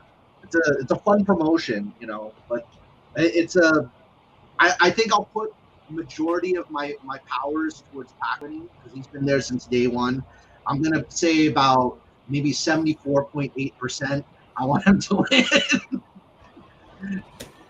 And then my God, I'll put 10% to Malachi, and then another, and maybe like 7, and negative 20%. What's up with that? It's too much. Like negative 5% to Clark. So, and then Negative a certain 5%. percentage to Miro. I'll give Miro like 10 or 8%. I feel like we're playing roulette or something. I know, right? Oh man, yeah. I wouldn't mind Malachi. Yeah, I wouldn't mind either. Doesn't matter. I'm betting $3 on green on 25. And I got the like 1 to 9, and then like 10 to 16. Yeah, 10 to 16 right here. I think Pac is my green bet. Pac is. I'm putting Pac on green, and then I'm putting Malachi on black because it's black. All right. I'm putting Miro on red. All right. And of course, Big Dan. Talk to me, baby. I'm going with Miro as well. Like I'm picturing it right baby. now. Yes. I'm picturing right now, Wrestle Kingdom in January. You got Miro against Tomohiro Ishii for the All In title, because I feel like you're going to get at least 2 or 3 AEW championships defended on Wrestle Kingdom when it comes. We've talked about it, how Ring of Honor and TNA both, and even Rev Pro have defended their titles on Wrestle Kingdom pay-per-views. So I see this as a title that can be used outside the company as well. You have Miro, a big guy. He could go to, like, say, maybe send the Rev Pro with it. He defends it. You send the New Japan, he defends it. I think that's the usage of this title to give it. I think that's why maybe they called it the All-Atlantic, so they can travel around with it. With Pacific Ocean states. Yes. You have to go through the Atlantic Ocean to get to the Pacific Ocean. What the fuck? Like, yes. It does not make any sense, but I guess. Yeah. Tony Khan was too much. Like I picture, like, of course, Pac. He's been there in the beginning. His first match, he beat actually Kenny Omega on All Out, I believe it was, when he filled in for Moxley. I feel like there's something's gonna be in the works with him down the road. I see Malachi and the Kings of the Black Throne. I see them with the triples titles, but I could also see him down the road going on Wrestle Kingdom and challenging for the never openweight tag titles against House of Torture. Yeah, that is just like a perfect matchup. The House of Torture versus the House of.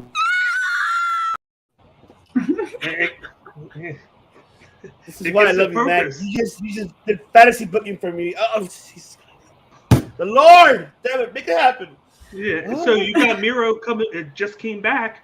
You have him come back, and you essentially built a title for him to come back, and you give him purpose. He's the Redeemer. He's here for himself now. He's not here for God. It's himself now, and he wins the championship right when he comes back. Yeah. All right. So now, we don't have to go through the. Honestly, I don't think we need to go through the Zack Zombie one, because I think that one we already kind of said. Unless Meta, who do you think will be the one showing up? I don't know. I don't know. Anybody can show up. You can show up. I don't know. Anybody can show up. It could probably be me. Y'all don't know. Can I put a small note on this before we move on? I actually watched their match from like 10, 15 years ago. Zack Sabre Jr. and Bryan Danielson, they did a indie show against each other, and boy, Zack Sabre Jr. looked so skinny. I think he was 18 at that time. Wow.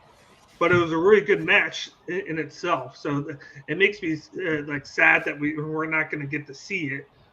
But I'm going to enjoy the match either way.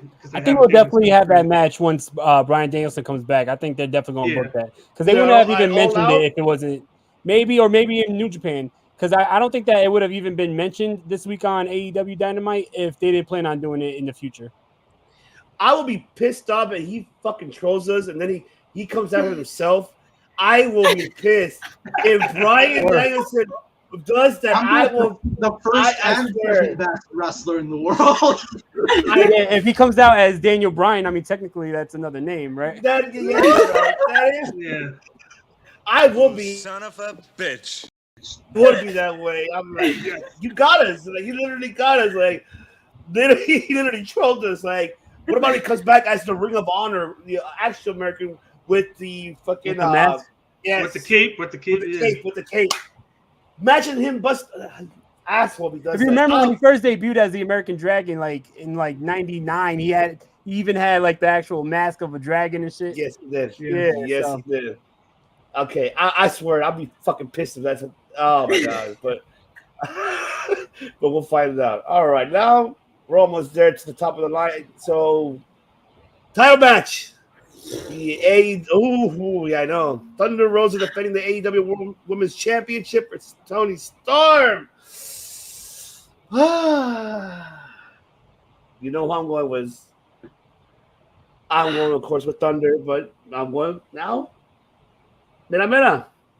Are you going with your Mera or are you going with Storm? I'm shit. Okay, so for that one, right? It's because I don't see them taking this title away from Rosa. But then again, they don't really showcase her as much as they should. So I don't know if this is a test to see how people are going to react to Toni and switch it up on people and be like, oh shit, like, you know. But I don't think that Toni's gonna get it. It's way too soon. I think it's just really fast of a come up from her, even though she's amazing. I love her. But I don't know. I feel like if this is gonna be an actual Thunder Rosa and Toni's fucking Storm match, I'm gonna give it to Thunder Rosa. But if this is just to have the title switch and test out the waters with Toni, I can see it going her way. I like that. De Niro.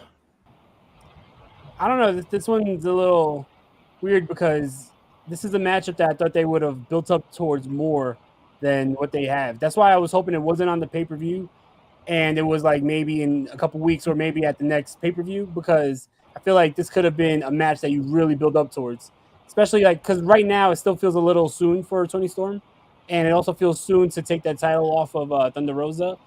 I don't feel like I totally agree with Liz. Like Thunder Rosa is not being showcased, and it's horrible. She's the champion. I feel like AEW has a whole problem showcasing women, which is a whole nother story. They need to showcase the women more than just one match every week. But yeah, I think in my opinion, I think Thunder Rosa, she retains. We may get a rematch down the line, but I think right now is a little too soon for Toni Storm. Insatiable appetite for life, and I want more. Well, we want more women's wrestling in AEW. Not that guy. No, not. He's in trouble. He's in a timeout right now. He's on a timeout right now. You noticed in that clip that Shawn Michaels' face never changes? Just like, yeah. Like, how do you have a man in your face doing that shit? You just say straight face like that. I don't know how he would have busted out laughing. I mean, too. I would have been laughing. Look at that bitch in front of my face. This is red as the devil. He's like, ugh. Oh, oh man, Big Dan, what do you got on this one, brother?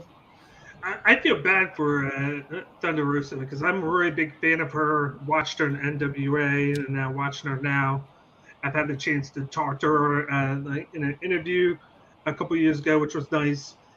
I just feel like she needs to improve her mic skills in the promos. I think that's what's been lacking with her title reign. I think the chase was great, but they gave her a lot of chances with Serena Deeb, and I felt like that whole thing was lackluster, and something just was off. And I feel like maybe they turned off to it because then Toni Storm came in and they didn't focus on her right away. She did the one match. against the Bunny, and then she didn't wrestle for like almost 3 weeks, and she did a lot of promos, and then the Owen Hart tournament, and she had a very good showing in it. And I think it's a big deal the way that they had her go over clean on Britt Baker, because Britt Baker has been the prize of the women's division since they started. They have her win. They just had her win the Owen Hart tournament, and then right after the tournament, they have her lose twice to Toni Storm. If you think about it, clean. And even when Britt Baker tried to use heel tactics on her to fake getting injured and whatnot, and I think they're going all in on Toni Storm right now with how the crowds are on her, and she can talk on the mic. She's young. She's been all over the place. She was big in Stardom. She was big in NXT UK. She was pretty good in NXT. She even herself, she just said she didn't fit with the WWE brand and the schedule and whatnot. I think they're going to put it on Toni Storm. With a lethal dose of poison.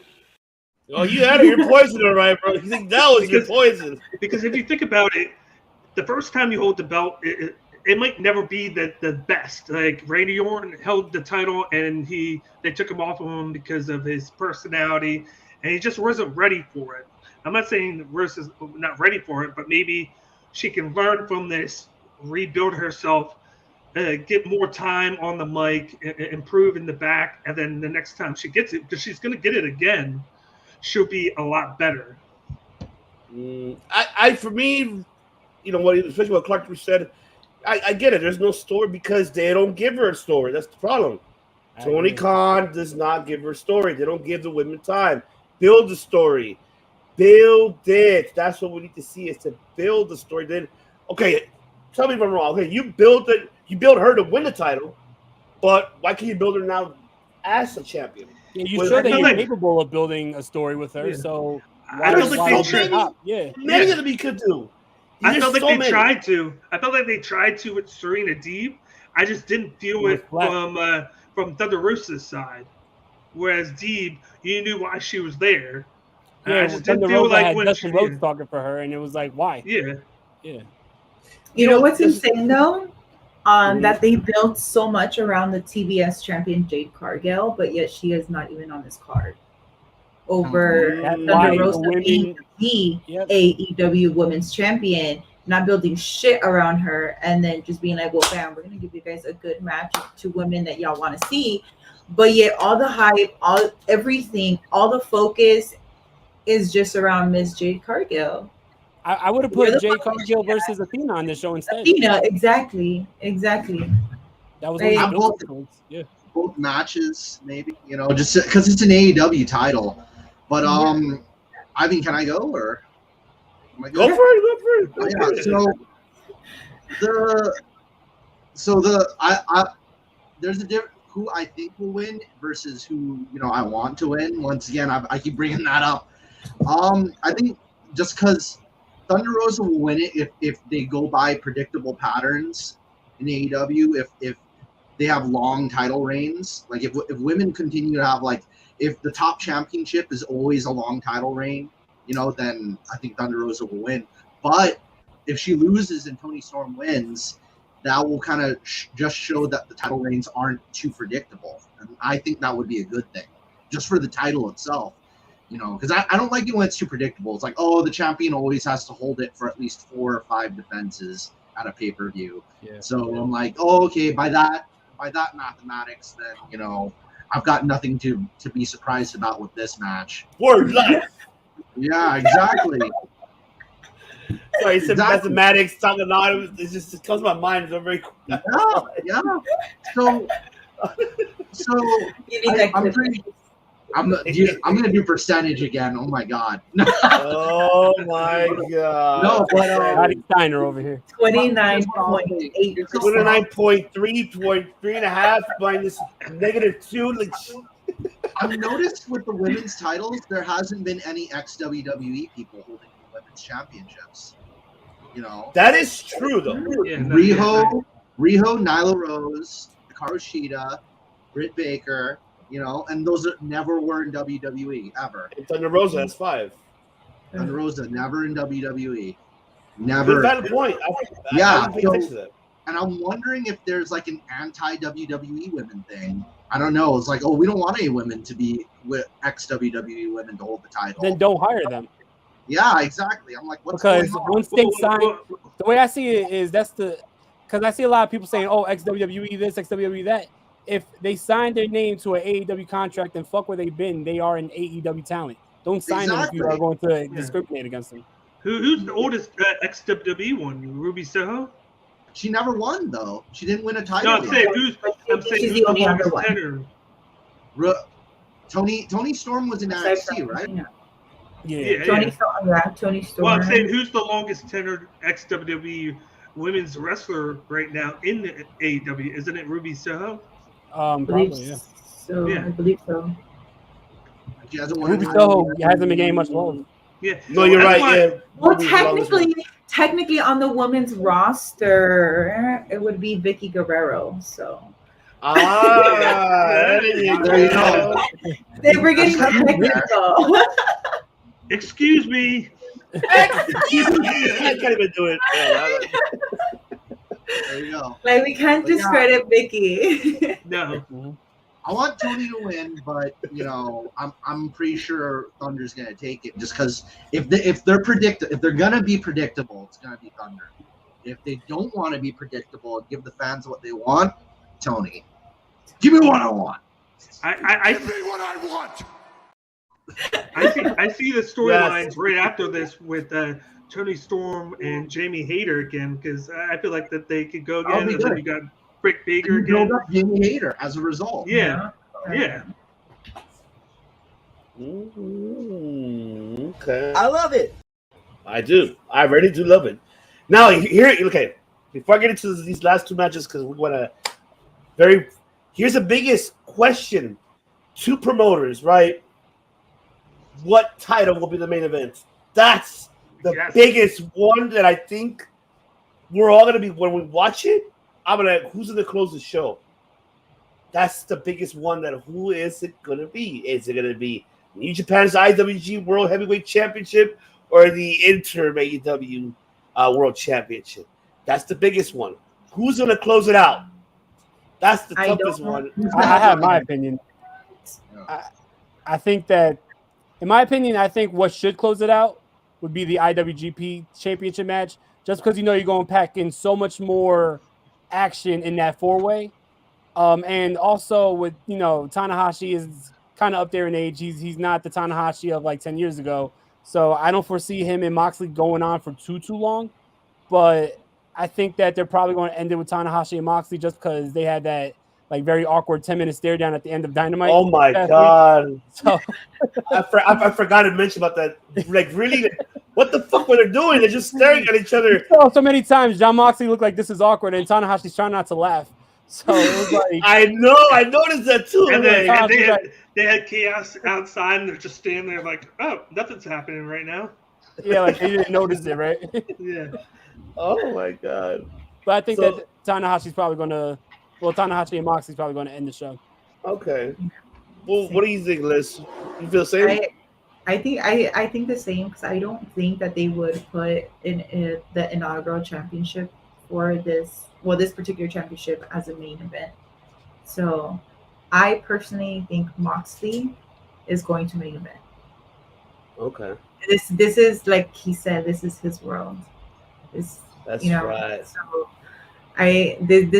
he was made for this particular pay-per-view with his background. So I think Moxley's definitely going to be main eventing. There's no way that he's going to be the second to last match or the first. The world, Craig. Shit, not just the city, the world. I'm lit as hell, but there you go. That's cool. So I mean, it's cool. It's Thursday. It's hot in Southern California. I'm drinking a michelada. Oh, you have an AC on. I have a fan on. But you know what? Might as well just start it off. Fuck it. Let's go with it. So who do you got this one, Meta? Who do you got in this one? Jay White. All right. Jay White. I think he's retaining. Yeah, I agree with Chris. So Jay White, he's taking this. Now, do I see Adam Cole doing his homie dirty? Yes. Hell yes. It's Adam Cole. It's Adam Cole, baby.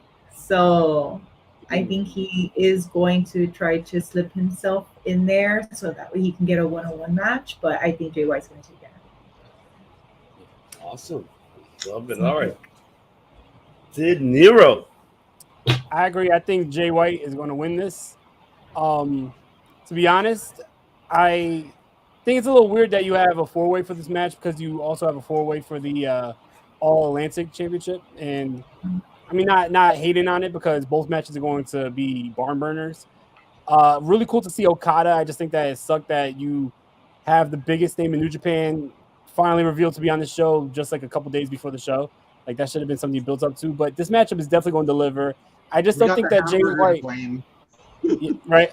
I don't think Jay White is going to lose the title after just winning at Dominion. And I think that, in my opinion, I don't know if anyone else thinks this, but I said this last week. If it wasn't going to be any of these guys, I thought that this would be the perfect show to have Kenny Omega return on because he has lineage with both New Japan and AEW. So I think that this would be the perfect match to have Kenny Omega return on, maybe as an appearance afterwards, and set up that civil war between the Elite and the Bullet Club.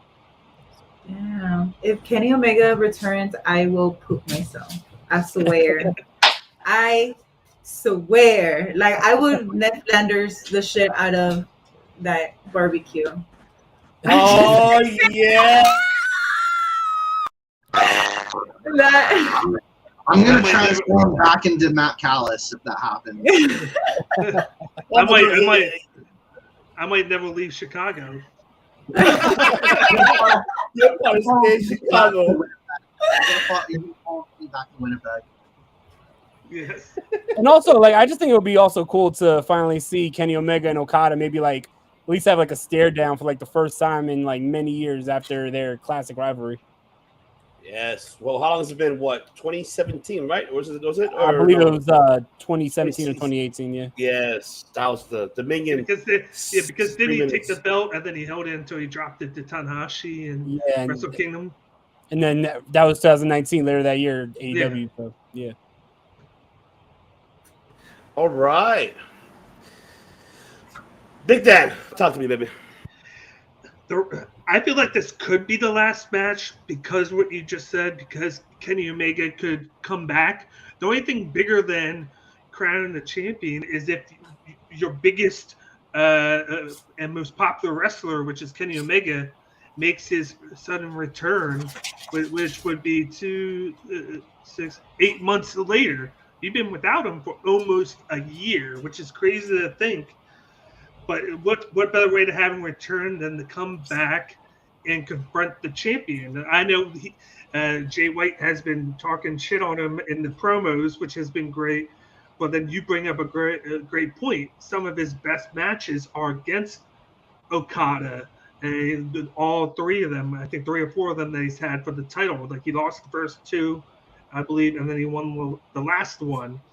And it makes me want to switch the pick to Okada because you can always put it on Jay White. We've talked about this. That they could take it off of him. We said this Tuesday. They could take it off of him, and he could be in the whole Bullet Club Civil War situation. Yeah. And maybe Adam Cole is the reason that he loses it because he turns on him, thinks he's going to win, and then Okada comes in there and then hits the clothesline on him and pins Adam Cole.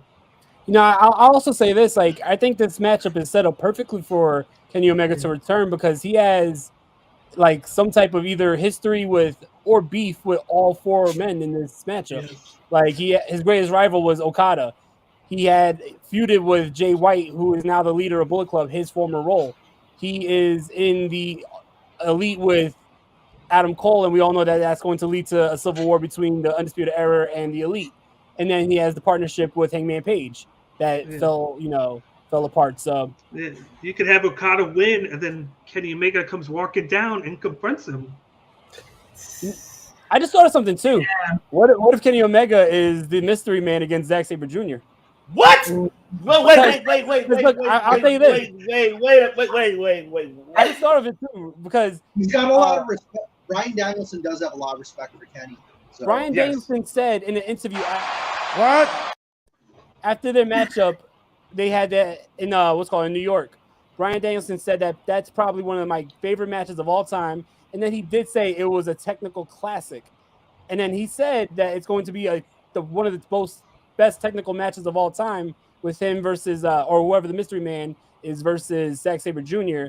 So I mean, I'm not saying that it's a possibility. I'm not saying it's going to happen, but there is a little story there. Yeah. Okay. But here's the curveball that I have. That very quick, I'm gonna add it. Kenny comes back, but he saves Hangman from a beatdown from Jay White and Adam Cole. Let's say they beat the living shit out of Okada. They take him out. We see them beating the hell out of Hangman. The rest of the Bullet Club comes out, and former tag team partner, former best friend, comes out and actually saves him. And that's how you get the Civil War started. Yeah. And that's how it starts. Watch his music hits and Don Callis comes out again. Like in Revolution, he's like, Kenny Omega's not here yet, but he's getting close.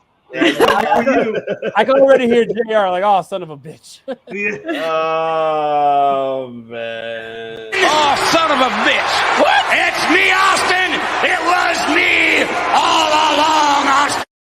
That son of a bitch. Back Callis, go ahead, man. So, first, my answer to the question earlier on which match is going to headline. So, the G1 Climax, the G1 Supercard that happened in Madison Square Garden, that had the IWGP Heavyweight title headline over the Ring of Honor World title. That was above that. And it was a shared pay-per-view between the two. So, I'm thinking AEW, for this in particular, what you said, like, I definitely agree it's not the same Tanahashi that faced, that faced Great Muta, that faced Yuji Nagata, that faced Nakamura, that faced Kurt Angle, but I guess it'll be, and the other main thing is that this is the interim title, so it wouldn't devalue the AEW title since it's the interim. So I guess this would be better for the main event, this 4-way. In addition to the fact that other than Kenny, there's a lot of other things you could do with it as well. It's pretty much endless. But once again, I think it's good that I brought up the whole predictability thing, because you don't want it to be too predictable, but at the same time, you don't want a hot potato either. The IWGP World Heavyweight Championship doesn't change hands too quickly or too much, but this might be, I guess, a first if they do it this quickly. If Jay White doesn't even have any other pay-per-view defenses. Remember at Dominion when Jay White made the big speech? At the end, he said about Okada, if the old Okada can come back, bring him. Because he was saying Okada has been different. He hasn't been the same Okada that has faced him in the past. And he was like, if you can bring back that old version, come see me. I have a quick question. I know, we had triple threats for the IWGP champion, but it was really rare. Is this the first time ever that it's a fatal 4-way for the IWGP champion? I think it might be, because the only triple threat was Cody and Kota Ibushi versus Kenny Omega. Well, there was another one. The first ever Ring of Honor versus New Japan show, War of the Worlds. It was AJ, Elgin, and Okada too for the IWGP champion. But that's the only two I could think of. So if that's rare, I think this may be the first fatal 4-way for the IWGP champion, which brings even more history to this show. And with that being said, that definitely should be main event then. I guess a history-making first-time 4-way defense would be okay for the title to change hands. I'd feel kind of sad for Jay White though if that's what happened. If he retains, I'd be 80% happy. 80%. It's not gonna be a full smile or just 80% of a smile. I'll be like that'll do, Jay. That'll do. Ivan, you're silent. You're gonna be like the Miz kid with like pouting and shit. Like, Yes. You're gonna be like that one right there. I'm proud of my grandson. You're gonna be pouting. And speaking of pouting, but who do you have? Who did you pick? What's up? No, go ahead. My apologies. Oh yeah, I was gonna say that I guess Jay White will retain. It seems the most logical because I mean right now Okada's had the title enough times. Adam, I mean it would be a great way to get to know him, but at the same time, I kind of want to keep the title on Jay White. It'd be better that way because booking's gonna get kind of too crazy. If Hangman would be like my number 2, but if that happens, it has to be like Tanahashi gets the AEW title, Hangman gets the IWGP title, and it has to be the exchange for the cross promotion to be in full effect. But that's just my number 2 idea. Jay White I mainly want Jay White to retain. So, all right, now the finale to end it, of course, and that is Jon Moxley, Tanahashi for the AEW Interim World Championship.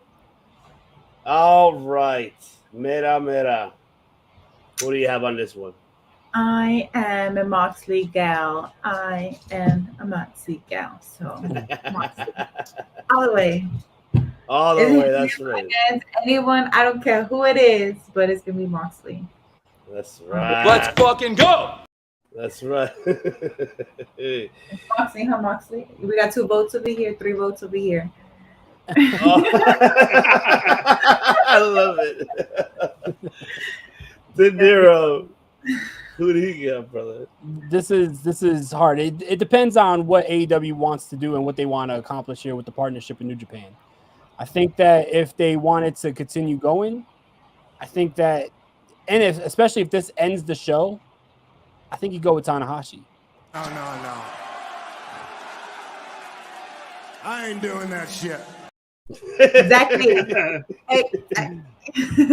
I think you go with Tanahashi just because, one, it shocks the world, right? Now the AEW champion is going to Japan. And when CM Punk eventually comes back, we're going to have the showdown maybe in Japan. But also, if AEW wrestlers want to, get a title shot, they have to go to Japan. And vice versa. We'll see more of Tanahashi in America defending that title. Also with that, it's just, I don't know. It really depends on like how far they want to take the partnership. So I don't know. I don't think you make this an AEW interim title match if you don't give it to Tanahashi. Okay. I got a quick before I lose my train of thought. Tanahashi lost to Jericho at Wrestle Kingdom, and I think not only does Tanahashi deserve, I guess, to get that win, I think another main thing other than the title trade in mind, if not title trade, Tanahashi getting it and it just being the interim title, it doesn't have to be at Wrestle Kingdom that CM Punk gets it back or whoever or whatever AEW person gets it back. It could be there's still Fyter Fest and Fight for the Fallen upcoming. I just think that to have like CM Punk in Wrestle Kingdom just for like to have a big star like that in Wrestle Kingdom for the big title match, like that's the best crowd to do it in front of. So Tanahashi would be in the G1 during that time. Yeah, because then he could have the title showcase on the G1, which is going to bring a lot of international viewers to that and a lot of more international eyes to AEW. Also, it does a lot for AEW as well. If you look at like their title holders' history, having a guy like Tanahashi, who I always said was like the John Cena of Japan, the biggest star in Japan for a long time. Like that's big to have him on that lineage. How about All Out? I think All Out's right after the G1 too. So you could have. Yeah, it's right after. Yeah, it's right after. I'll actually get into that in a second. Yeah, All Out seems kind of like a good place to do it, and especially because All Out's kind of seen as, or they might do All In because they actually just since they bought Ring of Honor, they might just do All In too and kind of build that up as kind of a thing, So they might do All In too and then have that title on the line, Yeah. So what do you got, Mike Callis? You're speaking already. There you go. I said Tanahashi. Oh, and are you guys ready for some other I don't know if I answered earlier for my curveball because I've got other people that it could possibly be for Zack Sabre Jr. That's I got 4 really weird ones. Well, not real, one good one and the rest are really weird. Marufuji could be the other one, other than because Bryan Danielson has a history with Naomichi Marufuji, and Hikaru Shida's faced him too. So he's a very beloved and by the people over there. Marufuji would be a fun one. He's not in New Japan. He's a Noah guy, but he would be amazing. And Bryan Danielson has a lot of respect for him. He faced him in Ring of Honor. We've been seeing a lot of retired wrestlers do matches that you never thought they would see them do. Sting and Stone Cold Steve Austin. So maybe Kurt Angle, we could even see him. And then Samoa Joe, and if he recovers in time, and then Rob Van Dam. Those are all and I'm pretty sure Bryan Danielson has a lot of respect for all 4 of those guys. So that's just other dudes I'm throwing into the mix. Possibilities are endless. But all right. So let's close it out then, because Armida Mera is gonna have to, she has to depart, unfortunately. But I really want to thank you for everything, and I appreciate you. And you got love here, and doors are always open here, anytime, any day.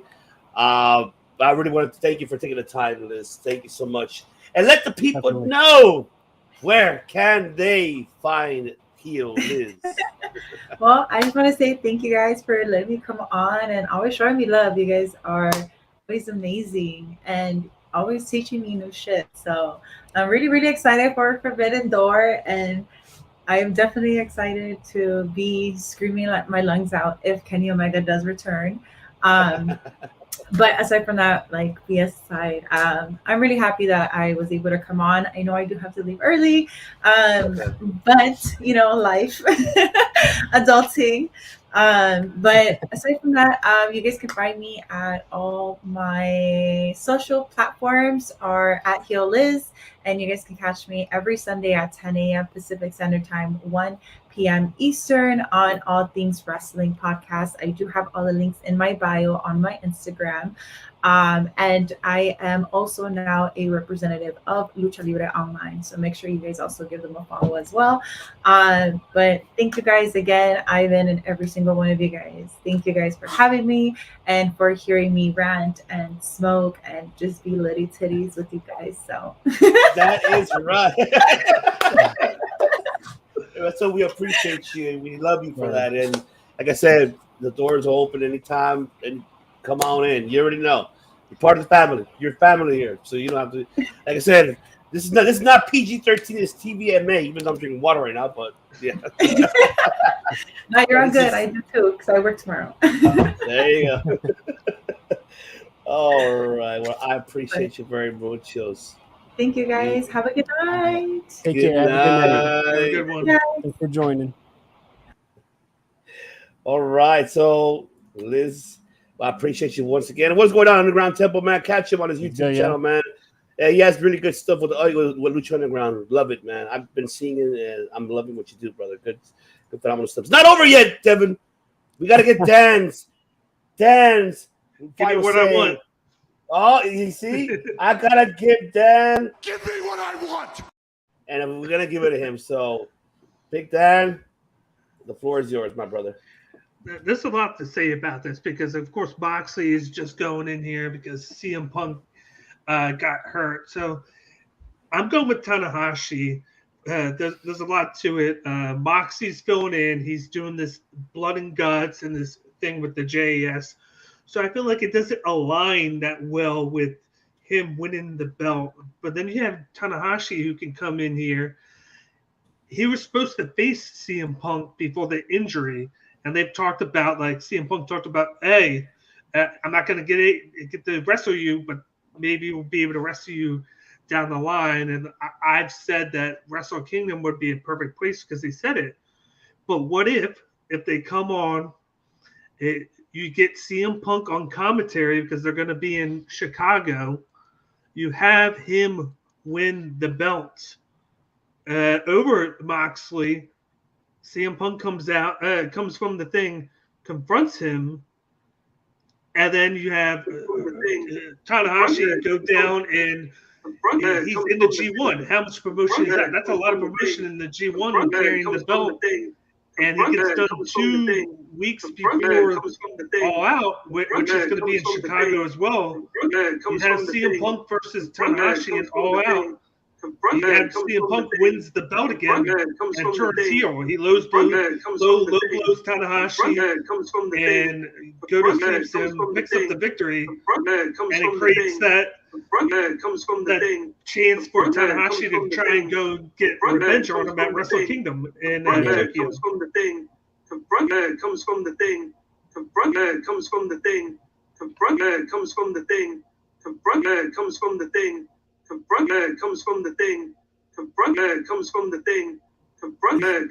Oh man, something happened.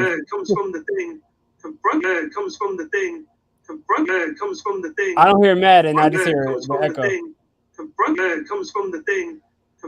That's all I hear is the echo. Can you hear me?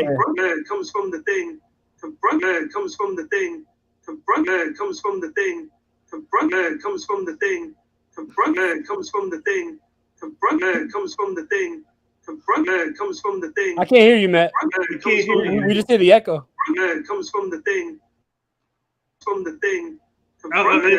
It's on your side. Yeah. We try muting it again. Yeah, it's coming from your computer. Yeah, the echo's coming from you, Matt.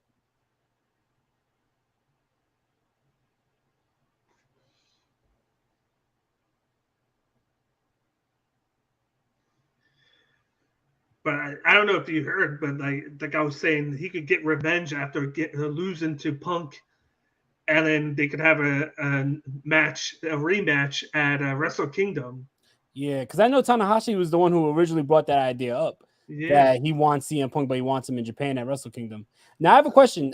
Do you think that this show is going to look more like an AEW show, or are they going to like have a hybrid ring where it looks somewhat like a New Japan ring and somewhat like an AEW ring? Comes from the thing.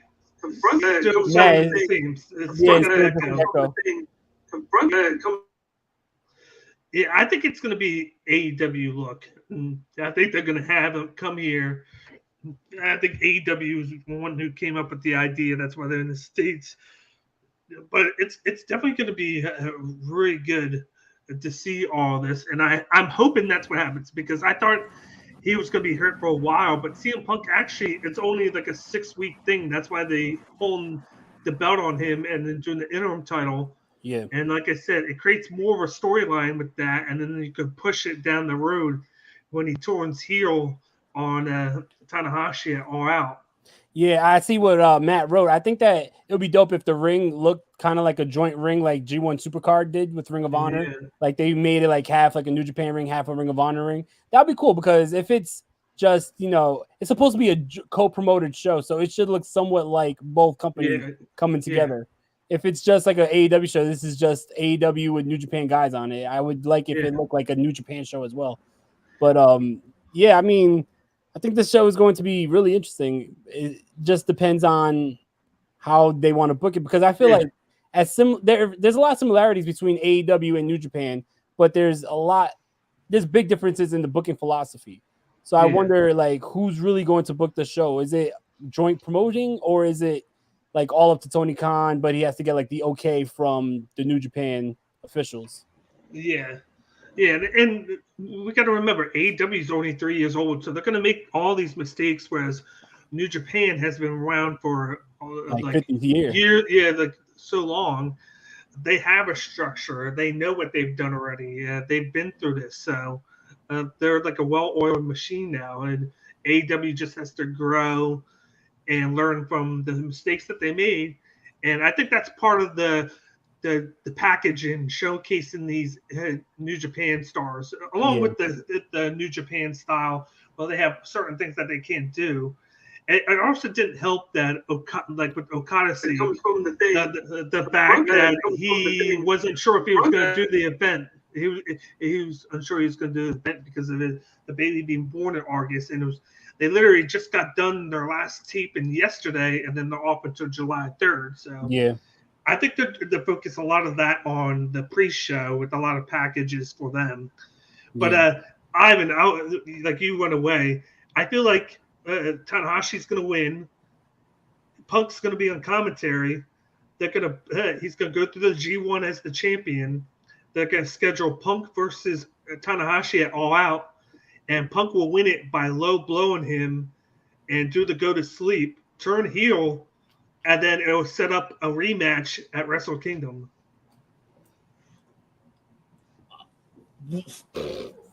Shit. A lot of thought went into that. Let's fucking go. You son of a bitch. And then I also asked, what do you think? Is it going to be like the aesthetic of the show? Is it going to look more like an AEW show, or are they going to do like a joint AEW New Japan ring, make the entranceway look kind of like a joint show instead of it just looking like New Japan talent on the AEW pay-per-view? I personally would like if they did like what Ring of Honor and New Japan did at the G1 It comes from the thing. You took it out of my mind. It comes from the thing. Well, what's going on? What's that noise? Hold on. It's with Matt. He might have to go out and come back in. Yeah. But you know what? I agree. I definitely agree. It should be that way.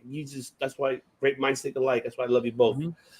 Yes, absolutely. It should be that way with the ring set, the setup like the Ring of Honor and New Japan and CMLL. It should be that way. Why the hell not?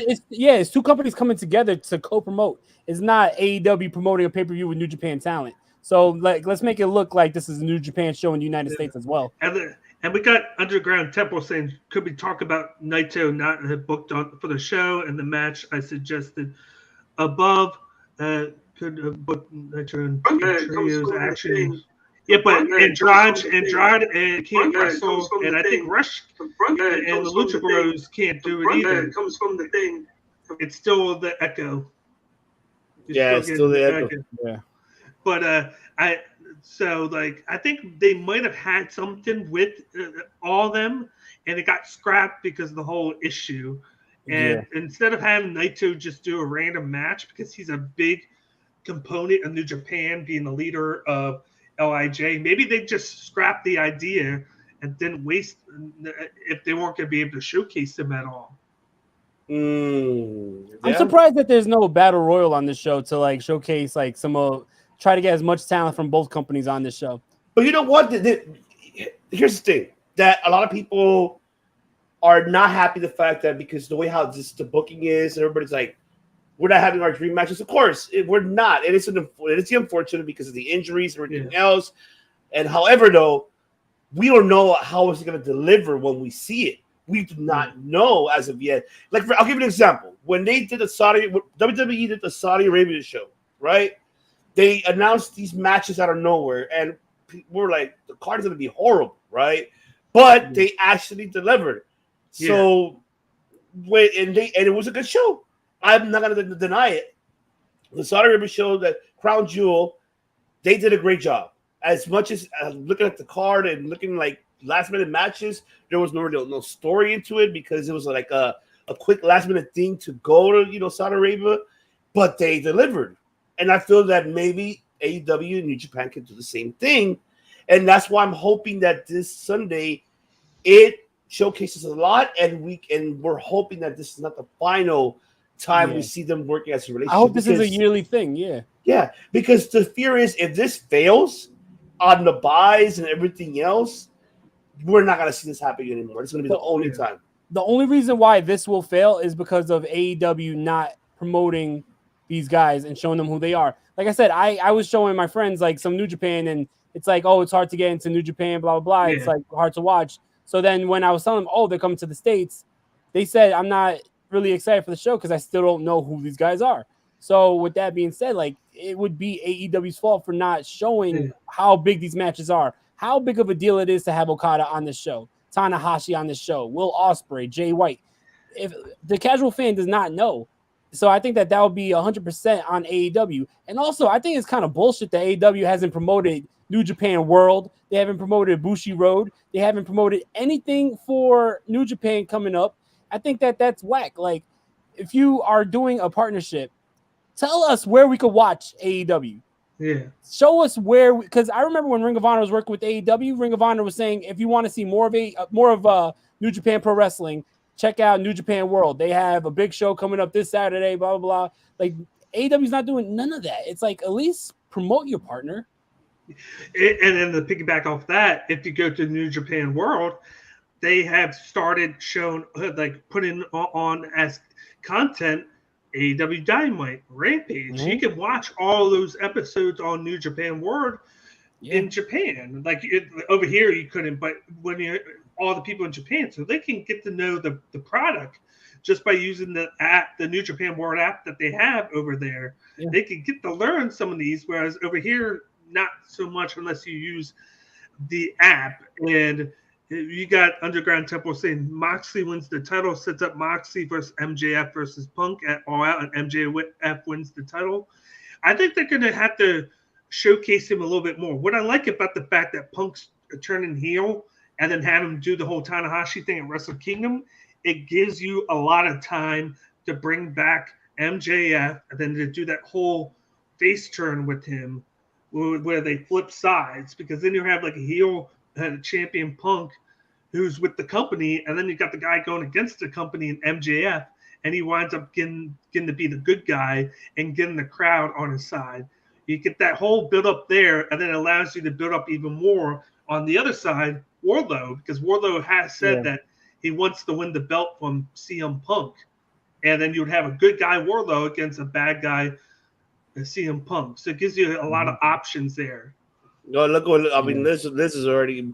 Liz asking, going back to the initial question, how deep of a are they going to link up what they're doing? Like after this, I mean, I feel like it's just ridiculous. I think that I love AEW a lot. Like, there's no surprise. Like AEW is like my favorite company in the United States besides maybe Impact Wrestling, and I think that as much as I love them, I'm not going to be biased and think that everything they do is great.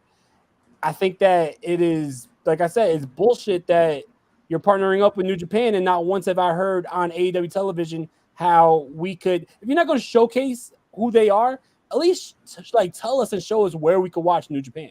They haven't talked about New Japan World at all. And you want to add on that, Mike, what you said, it's going to hurt them in the end, to be honest with you. The fact is because they did that during Impact when they partnered with them. They didn't mention nothing about Impact when Tony Khan was promoting Dynamite at Impact, but they were doing the same. And that's the unfortunate. It was a one-sided partnership. Exactly. And then, this is going to happen the same thing. Bushy Boy is going to be probably pissed the hell off. I won't work with you guys at all anymore.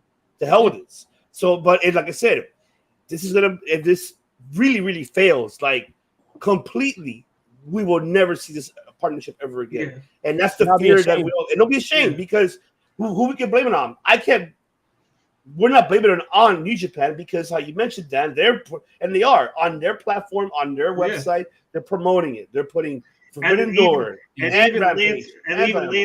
even Lance Archer's in the G1 listed with the as AEW logo. With the AEW logo. No, it's not Suzuki-gun. It has the AEW logo, so it's like, come on.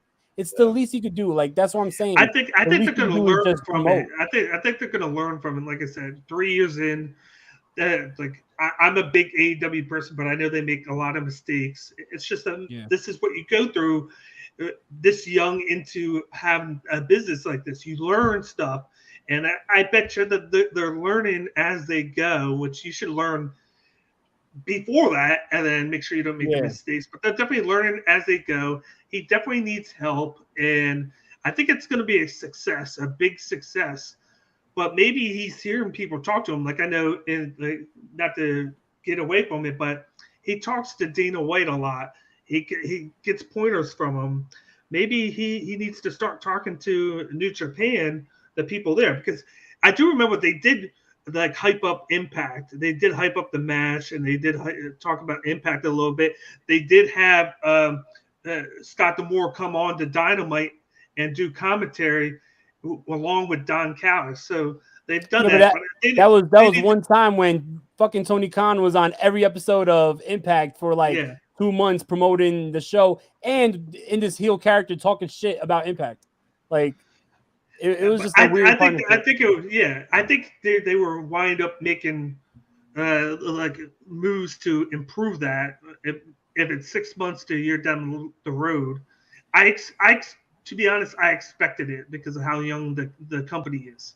But I hope that they look at it and they're like, okay, damn, we need to make sure we help this partnership as much as they do, because they're showing their stuff on their platform now. And this is the biggest partnership they have. You don't want to learn when it's too late, because losing the partnership with New Japan right now would be real fucked up. Like, that's why I think it would be big to have Tanahashi win the belt, because even if you're not like saying doing all that, if you put the belt on Tanahashi, that means a lot because he is in New Japan. Yeah, it would be a big like shown of respect from AEW to New Japan. I agree. Yeah, I agree with that too. I agree with that, and it's like the problem is that AEW has is that within a 2 hour time frame, how they condense everything so quickly, and that's why that's the biggest issue. When you condense exactly, because you're just like you hear Excalibur, but it doesn't breathe that. It doesn't let it breathe, like you mentioned, and then the thing that's funny about that is we complain about with WWE Raw being 3 hours because it's too long. So it's like they're condensing it 2 hours, but then here it's too long in 3 hours. It's like what is the perfect medium? Because but then I think Raw's problem is they do too many promos and not enough matches. Yeah, well, because because they focus on storytelling. Yeah. And that's the thing that a lot of the fans that are becoming AEW fans as well, they want that. They want storylines. I mean, and I get it. We all do too. But everybody tells their story different. It could be outside the ring, in the ring. I agree with Temple. If we get the pay-per-view again, we need Toru Yano versus Orange Cassidy. I agree. Said that last week, yeah. Yeah, I agree. 2 hours and a half, yes, absolutely. I agree with Heel.Liz as well. I've been saying that they need a little bit more time. I think that either 2 hours and a half or their countdown shows the pay-per-view is phenomenal, right? They always build up the stories so perfectly. Yes. Take those videos and integrate it into fucking Dynamite. You're going to build up your stories more because not everybody's going to watch the countdown show at 11 o'clock at night well, I don't know, like it's probably earlier there in Cali, but here in the East Coast, it's 11 o'clock at night. Not everybody's going to check out the countdown shows, and they are brilliant. Take those video packages, add them to Dynamite. So maybe you take out a matchup a week, add it to Dynamite so these stories mean a lot more, because AEW tells great stories, but they do it on platforms where most of the fans are not watching. Agreed. And that's the problem. It's either that or do it with Rampage, because they do it a lot with Rampage with stuff on Dynamite. So like for of course tonight, since it's Friday now, that's what you do. You utilize that. You still have your 3 matches, but then in between, you give a lot of love to the New Japan wrestlers. And you do a couple packages there, or you just do the whole package at once, where you're like, okay, here's all the wrestlers from New Japan, and you have a couple clips from each person to kind of showcase it. I just think it has to be done on Dynamite because the ratings for Rampage is nowhere near the ratings for Dynamite. So more people are going to watch it on Dynamite. So let Rampage be the 1 hour sprint, 4 matches, get all the action done. Have Dynamite have less matches and more video packages to showcase what's going to happen, because that's the most viewed show AEW has. You want the stories to be told to the most people at once, I want to know how long in advance that they knew that they had these wrestlers, because they had just wrestled yesterday. 3 of them had just wrestled yesterday on New Japan Road. So, like, who knows how long they actually had. I feel like they just found out they could use Okada, probably. Yeah, because even, like I said, even with his choice, he didn't even know he was going to wrestle because of the baby. And with the G1, he might not be able to take time off. Yeah. So so maybe he just decided it, and then they're like, oh, shit, he's coming. Because maybe it was going to be a triple threat, and then he changed his mind. We don't know that. Yeah. So I feel like it was a last-minute thing. Yeah, that's one thing that it was. A lot of it was last minute everything, because the whole creative who goes over, who should be booked, who's available, who has their visas available, they're able to come and go back. That's another thing we got to consider analytically as human beings. We don't know who actually is able to travel from Japan to come here, and then we don't know that. So that's something that we never thought about. As much as we're selfish to say, "Hey, I really want this rematches," but if we have to be human beings at the same time, we have to take consideration as if they're able to travel, if they're able to come. Or we don't even know. Maybe they have a backlash with the other individual. I don't want to work with him. Screw that. We don't know. None of these behind the scenes we do not know. But as much as we wanted this selfishly to have the matches we wanted, we're not gonna get it. But like I mentioned once again, the one thing was concerned. The major concern is how it turns out this Sunday. Who's gonna close it, and who's gonna steal the show? Pretty much out of either New Japan or AEW. I mean, which is gonna be both.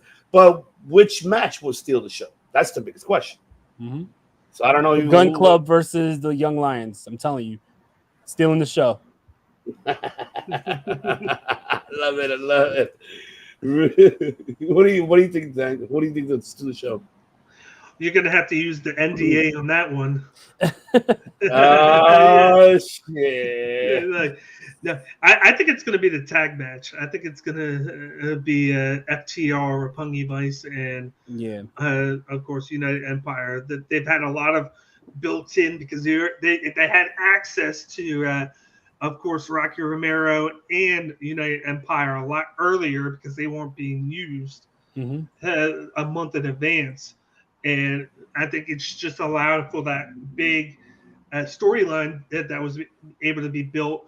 And then you've got the storyline already written for afterwards for a rematch because that whoever has the titles isn't going to hold it all this time because they're in two different promotions.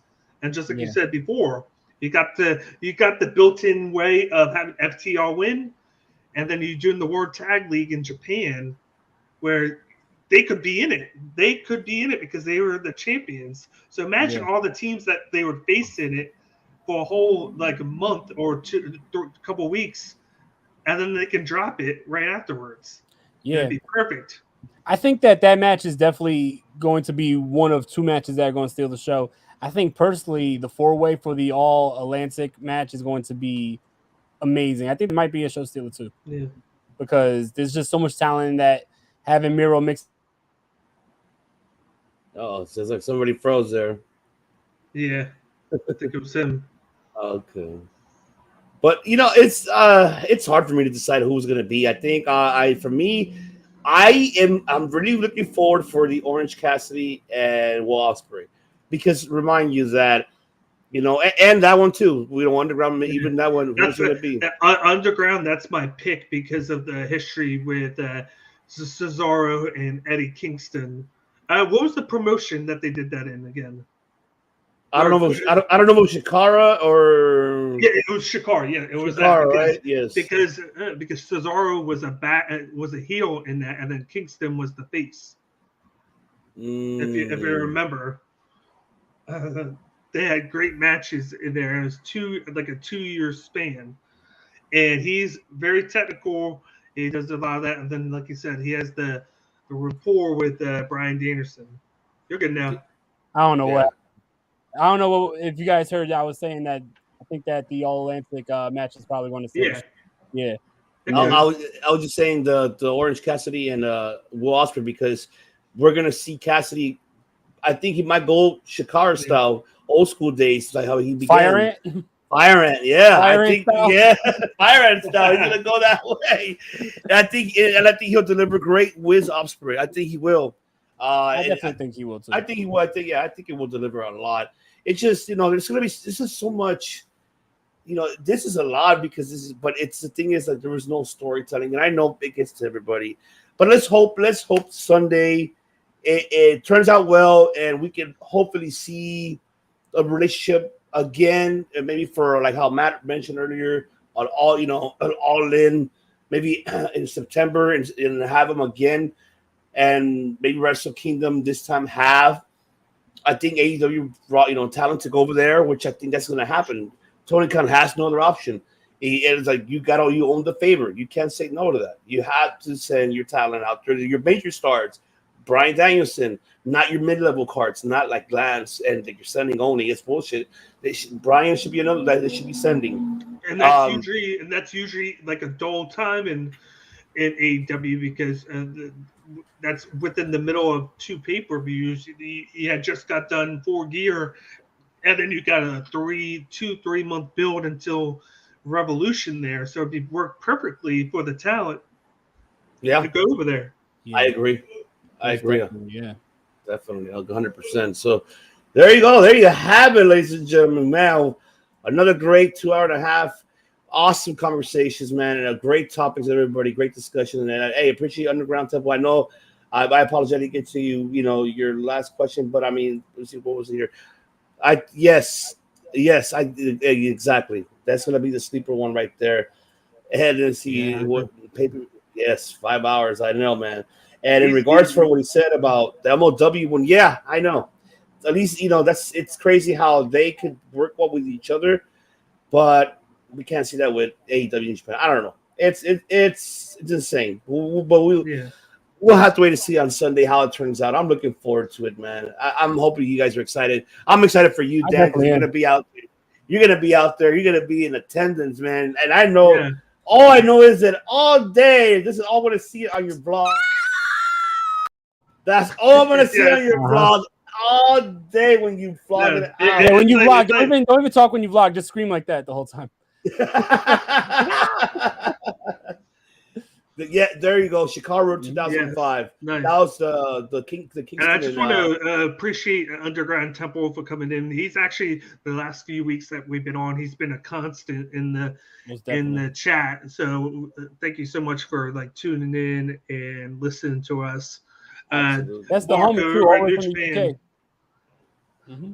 Yeah, absolutely, man. Yes, but yes, don't forget, ladies and gentlemen. Thank you all very much once again. But before, don't forget, subscribe to mis hermanos, mi familia here. It's all the description below. But I'm going to let them say it themselves, man. Let the people know where can they find you, gentlemen. So I'll take it to you, Big Dan. Tell the world where can they find the man with the IQ, damn it. Let them know. Yeah, you can find me in my podcast, Cage My IQ. I'm on Twitter at CageIQ. I'm on Instagram at CageMyIQ. I am on YouTube, of course. That's where all my content's at. You can just search in YouTube, Cage My IQ. I do all the MMA content, predictions, interviews.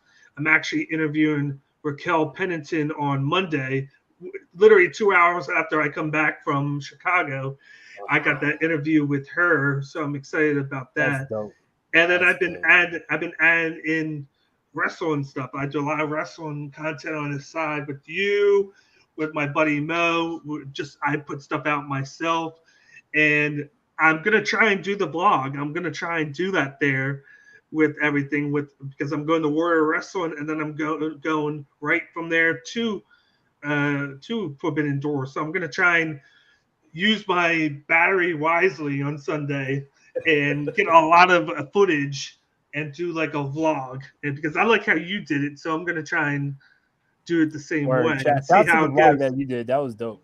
Yeah, I just did clips. You see very clips that I just took and just did it very quick because I didn't want to extend them too long because I don't want to get in trouble by New Japan. Like, hey, these are recording tapings, pal. You can't put them out, But of course, they're gonna put out a little couple highlights. But that's what I wanted to do. Mr. De Niro, let the people know, mi hermano. Let them know. Sir. Wrestling Delorean Podcast on all platforms: Apple Podcasts, iHeartRadio, Spotify. The list goes on and on. Wrestling Delorean Podcast every Monday, Wednesday, and Friday. This Friday, today, I guess, today's episode is going to be bringing back the classic wrestling reviews on top of all the modern shit that we talk about. So that's what I love doing on my podcast. Love going back in time, talking about classic wrestling. We're talking about Monday Night Raw. Raw is War, March 31st, 1997, just 2 weeks after WrestleMania 13. So check that out. It was a super dope show. Every Monday, Wednesday, and Friday. Bring it back to Twitch as well starting next week. So for everybody who misses me on Twitch, I'm coming back. Fuck the copyright strikes. You know what I mean? I'm gonna keep showing shit. Let them delete my shit. You know what I mean? Fuck it. Anyway, Let's fucking go. That's right. Let's go. Instagram at Wrestling Delorean Pod. Twitter at W_Delorean Pod. I'm going to be a little bit more updated on the TikTok, but I do have a TikTok, Wrestling Delorean Pod, and I'm going to be utilizing the YouTube a lot more often. So YouTube, Wrestling Delorean Podcast. And once again, it's always an honor to be on the Circle Debate. Thank you so much for having me. Subscribe to Circle Debate. Subscribe to Cage My IQ, Heel.Liz. Everybody who is in the comments, I appreciate everybody who stopped by, whether you're late night like we are here in the East Coast or your night's just getting started like the West Coast. You know what I mean? Thank you for joining always and showing love. Absolutely. And Heel.Liz threw you one on a curveball right there, Dan. He's like, portable battery. It's a lifesaver. Facts. I'm on it. Yes. That is right. And there you have it, ladies and gentlemen. Of course, is Autobots, transform and roll out. Yeah, no, don't cry, guys. I know you guys want to cry. But it has to be because, you know what? Because I'll be back tomorrow with, of course, the top 5.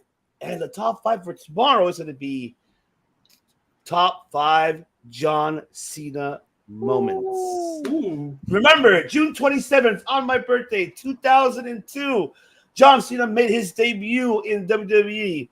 So we will be doing our top 5 John Cena moments, from the good, from the bad, from the matches or promos, everything. That's what we're going to be dedicating a top 5 to John Cena. I know. The picture right here is John Cena's debut.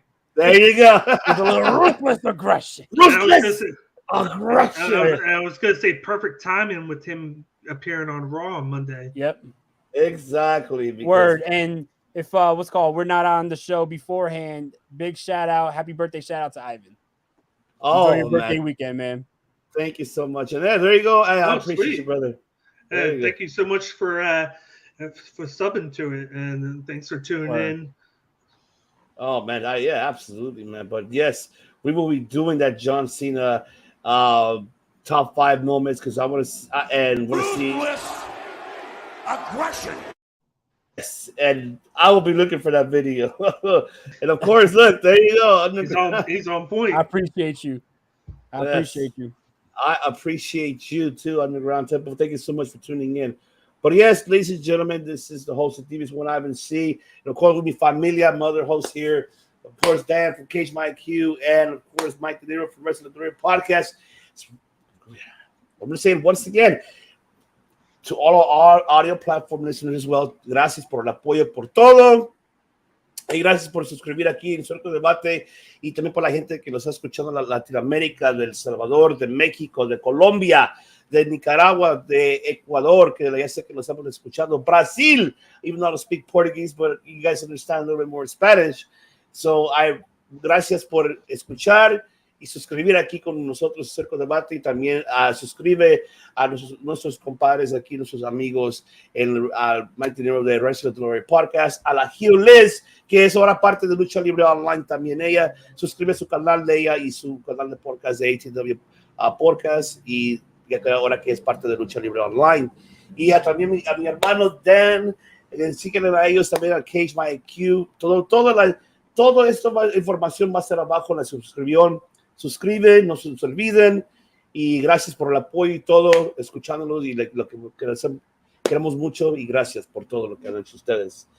And all right, and now, yes, yeah, there you go. And yeah, there you go. And of course, COD, Cage My IQ, Wrestling Delorean Podcast. We do not just fucking podcast, man. We don't. No. Callis, where's Matt Callis? Will over and over. Make Over and over. history. Over and over and over and over. We make history. There you go. Here you have it.